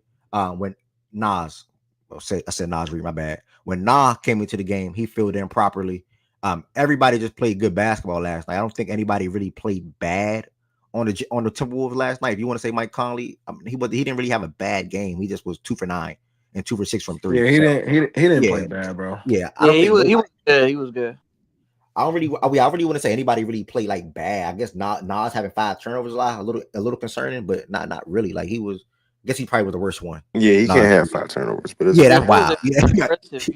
You trying to force it a little bit. yeah. Nas having 5 turnovers is insane. On the Warriors side of things, I mean, listen, back-to-back games, in my opinion, to start the game off, at least I want to say Trace gave him good minutes. Obviously he's not playing 30 or 35, but Kevon Looney, what was that? Yeah, Kevon Looney came off the bench. He had 8 rebounds, 3 offensive. He was rebounding the ball pretty well. I also want to give Kuminga credit again. This is probably the third straight game I want to say where Kuminga had a good offensive output. He had 23 points last night, following up a 30 plus effort, a 30-point effort the other night. 11-12 for the free throw line, got into the paint anytime he wanted to, and every time he got into the paint, they had no choice but to foul him. He was 6 for 13 from the field, couple of those like mid-range pull-ups and things of that nature. That's not really a strong suit in his game. He was also 0 for 2 from 3. Draymond was way better or much better offensively this game than he was obviously in game 3 where he had 2 points. This game came down to two guys, really, if you want me to be honest. Podsmiski, however you say his name with all due respect. Pajemski. Pajemski, thank you. Yeah. Thank you. I'm gonna just say Pods. I don't know why I even try to say his name. Pods, he just was not good, and he have not been good this series, and damn it, really haven't been good this playoffs. And that was the name that a lot of Warriors fans was high on when we having Lakers and Warriors series talks. Obviously, super duper early, and obviously it didn't happen. People bringing up Pods going to be able to do this, that, and all throughout this damn near shit. How many playoff games they played now? They won 7 with the Rockets, and then 11 games. He just haven't been good for the majority of those games. Jimmy Butler. These are the main 2 names for me, Pods and Jimmy. Jimmy, you can see the thing about Jimmy, you always can tell what kind of Jimmy you're going to get. You can always, and I said this years ago, obviously he's probably not the same Jimmy Butler from what I experienced from 1920 on down, but and obviously he's not 100%. I'll make that clear. But people can praise you for dropping 30 plus or having good games in the playoffs. While hurt, but also you should get bashed when you don't have them good games in the playoffs while hurt, and you don't even look like you want to impact the game. What I mean by that is he came out in the first quarter, and I think I'm quoting this correctly. I think the only time he scored in the first quarter is when he got fouled by J-Mac, when he caught J-Mac and he went up for a layup and pretty much stopped a little bit in the layup, so J-Mac can foul him in the air, and he split the free throw line. And he didn't shoot. That wasn't even a field goal attempt, it was a foul. He shot one other shot after that in the first quarter and nothing else. Literally. He's over 1 in the first quarter. Finished the first half with 7 points, 3 for 5. But you can sort of kind of see. For me, what I saw from Jimmy yesterday, he saw a lot of J-Mac and Randle. I mean, J-Mac and Ant, I'm sorry. And that was one of my main things coming into the series was how was he going to attack those guys? A couple of times where he had Nah in the post or Nah on him and he looked to attack. But other than that, you didn't really see that out of Jimmy Butler yesterday. I saw a lot of Jimmy pointing to Pods saying, hey, swing it around, swing it to Dre, swing it to this person, swing it to that player, or even telling him to go ahead attack. Like one moment we was like, Pods, like, go ahead, do you, instead of doing it himself. So really, this game came out of 2 players for me, Jimmy and Pods, from an offensive standpoint. Obviously, the Warriors don't have enough when it comes to beating this Wolves team without Curry. I do think if Curry was still here, shit, we could have Pods is shooting 9 for 40. Thank you for that stat. My goodness. You see what I'm saying? And that's not even including the Rockets series, I don't think. Because I don't think he was good in that series either. I think he had a game or 2 in that series. I don't think he was good for the majority of that series. 40. Fuck. Yeah, 9 for 40 is insane. I'm not gonna lie to you. That's just insane. Being a guy that has to be one of the lead guards or one of the better guards on the team without Curry being there and you doing that, that's sort of kind of insane. So the Wolves took care of business. They did what they were supposed to do. I do expect them to win game 5 as well, back at home. And it is what it is. You know, Warriors, I do think they would have had a good shot to potentially, one, make the conference finals, And then at that point, you see who you play, whether it's OKC or the Nuggets. But I think they probably would have lost to both of those teams anyway. Personally, as far as the Wolves aspect when it comes to advancing, I think they'll give both of those teams some good bump. I do think they'll beat the Nuggets again. And when it comes to OKC, I'm praying for a game 7. So that's my little thoughts on that, real quick. Anybody got any other comments on this game 4 last night where the Wolves took a 3-1 series lead? Yeah, Oh, yeah. okay. Tween beat me to Now it. go ahead, Go ahead, go ahead, bro. Elementor. Oh, okay, for sure. Um, Main thing for me, I think the Wolves. This is like back-to-back games where they almost like low-key kind of trick off the game. We was in here like yesterday Oh, watching that last like 2 minutes. I was like, what the hell's going on? Like they they had an opportunity to somehow like the Warriors with their G League guys coming in to, low key make it really, really stressful. And the game prior to that, game 3, you saw when they were, turning the ball over, like the Warriors, they started pressing them and, double teaming. They couldn't inbound the ball. And I was just like, hey, like these are things that obviously Minnesota struggled with like all year, but you can't be having any of that. But other than that, like it's a shout out to Randle. Draymond has had nothing for Randle this series. Randle's been giving him work all series. And credit to Randle because, he's kind of remade his reputation, with this playoff run he's having because, before this run, pretty sure he had like the one of the worst true shootings in the playoffs in history. So, be able to put on this performance that you've been doing, getting your first career triple double in the playoffs, and going against Draymond and pretty much having your way. They can't do anything with you. Is pretty good. So big shout out to Randall and how he's played so far in the offs. And then Ant pretty much figured out how to play, I think, against the Warriors in his past 2 games. Since halftime of the third of game 3, he's been on the money. GP2 can't really guard him. Ant's been able to get where he wants. He's been attacking the basket. His 3 ball's been going. So he's kind of figured out how the Warriors been playing him. And then the Warriors is just that roster. Like there's just nothing much really. Like GP2, that guy. Like defensively he does whatever, but offensively he's just taking up a lot of space. And Pods has been abysmal. Like just he's pulling shots. Like he's 3 for 14. Like he's taking the shots, but they're not going in, and a lot of the misses look bad, and it's rough. Kuminga, he's making himself money, and the biggest thing for Kuminga is 11 for 12 from the free throw line. He struggled from the free throw line all year, and hitting 11 of 12 is pretty good. So he's making some money in the playoffs based on his play. So good for him. Considering all the discourse and the benching and all that stuff, for you to come out here in the past 2 or 3 games and put on the performances you had. So big shout out to him. And Moody, he's unplayable. He barely plays 7 minutes. Pods and Kuminga or Pods and Moody, they were expecting things from them in this playoff run, and both of them have been pretty much non-existent, honestly.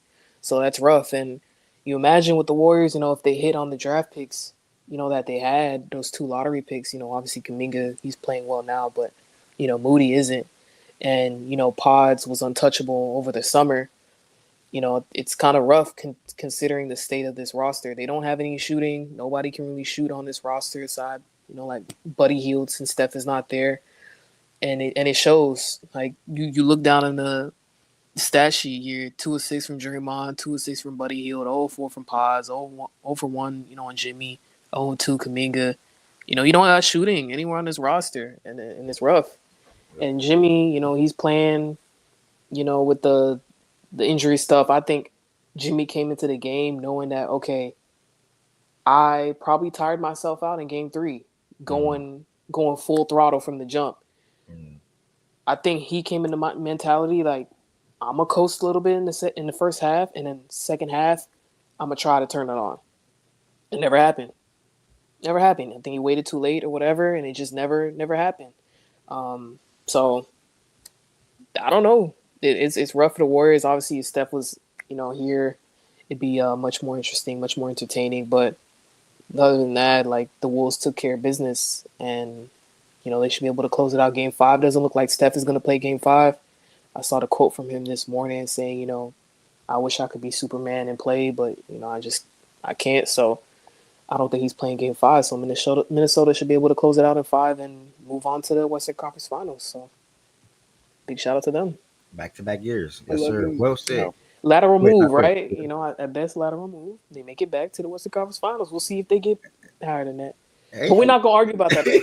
We're not gonna argue about that, Ev, Pretenders, 11, because 10. pretenders, Hey, pretenders, we're not pretenders, gonna argue pretenders, about that, Ev, because 11, 10. You mentioned pretenders, pretenders, pretenders, pretenders. you mentioned the fact that at the end of these games, Minnesota has still showed some of those signs of that they struggle it's with. real bad. Like Ant So was off the court too because they put Ant off, and I think they put Rudy off, and it was like Randle, Nikhil, Dante, Nas Reed, whatever. But my God, they couldn't beat the press. Like Dante threw the ball out of bounds, full court. J Mac couldn't inbound the ball to Randle. They turnovers, like it was just ridiculous. That this stuff keeps happening. Like they can't keep doing that. But yeah, Shit, yes, that my type of shit is question, very alarming. It's very like it's my very alarming, bro. Yeah, I don't know. my question that would go with that is like, obviously we assume that they should finish this in the next game in Game 5, but what level of chance do you give them versus either OKC or the Nuggets, given how they've struggled to close out these games effectively on a consistent basis? I think the Nuggets. I don't worry too much about them in that standpoint because the thing is, it's press. Like Mm-hmm. OKC, they get up in you, they press, they reach, whatever, they do all that stuff. So like if Minnesota's having trouble being the press or like dealing with ball pressure, stuff like that, I know OKC does that. They do Okay, that so you all get the time. yeah. So that aspect would worry me with OKC. With Denver, I know defensively they've been defending really well. This postseason, but the style of defense compared to OKC, I don't. In terms of like ball pressure, the pressing, all that stuff, I don't really think Denver does that as much. So for me, it'd be like an OKC thing. Like you can't be, having poor execution being the press or getting the ball across half court. You can't do that. So yeah. All right, that's fair. Yeah, I understand where you come from on both those fronts. We'll see. Obviously, I guess the conversation maybe changes if for some reason they find a way to lose this Game 5. But they should obviously end this series. Should end this series here. My thing with that, D Mac, and similar to what 1110 said as well, but as I've been saying all year, the competition in the moments, me personally, they meet is more of a Minnesota thing. Like it's more of how what you're seeing, as we all been saying as well. We've been seeing the whole fucking year. Like this is they put G League niggas in. They went on a immediately. They went on a 10-0 run. You know what I mean? Like it's a Minnesota. It's what they do, bro. And it's so. And it's not a. I'm not saying it to say like that's a good thing. It's not good at all. Like that's. It's kind of embarrassing to be honest on how they play, on how much they play down to their competition. Once they have the mindset like, yeah, we're going to get out this game. We're going to win. It's embarrassing, bro. It's really embarrassing. But I think for those two teams, I think them knowing that they can't do that and trick off shit like that and trying to meet the moment, I think they'll be ready. Honestly. You saying knowing that they can't do that against certain teams? You saying? Yeah. Yeah. Yeah. Okay. Okay. That's fair. 3-1 series. What I'm gonna do is where we at? 2.5 hours, 2:30, 2:45, whatever the case may be. I'm a pivot, do a soft pivot to playback. See if talk can Let, between let me. me. Oh, Go you ahead, about go to? ahead. Yeah, I You was good? about to say. I'll say something. I'll say You something. good? Play back there. Oh, all right. Yeah, I'm gonna do a soft pivot to playback. See, because more people pop into playback. If it does go up, it go up. If not, I'm gonna be just working on some things behind the scenes as well. Probably getting some clips or something like that. But I'll see everybody that come in here that's in here right now in playback. Again, that's playback.tv/fact and stat. Thank y'all for rocking with the whole YouTube side of things today. I think there was a great show on the YouTube side. Talking about the NBA draft lottery, showing the NFL international games.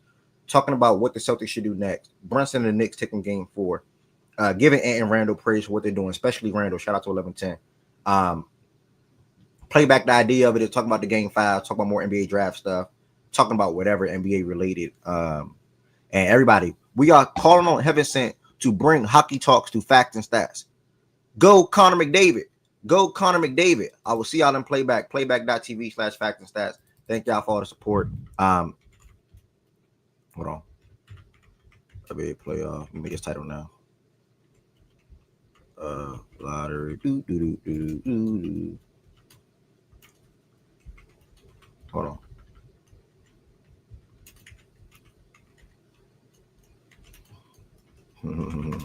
All right, playback.tv/facts and stats. Y'all, I will see y'all there right now. Again, thank y'all for all the support. Appreciate all the support always. Nothing new. Just thank y'all. Playback.tv/facts and stats. It is an app you can easily download.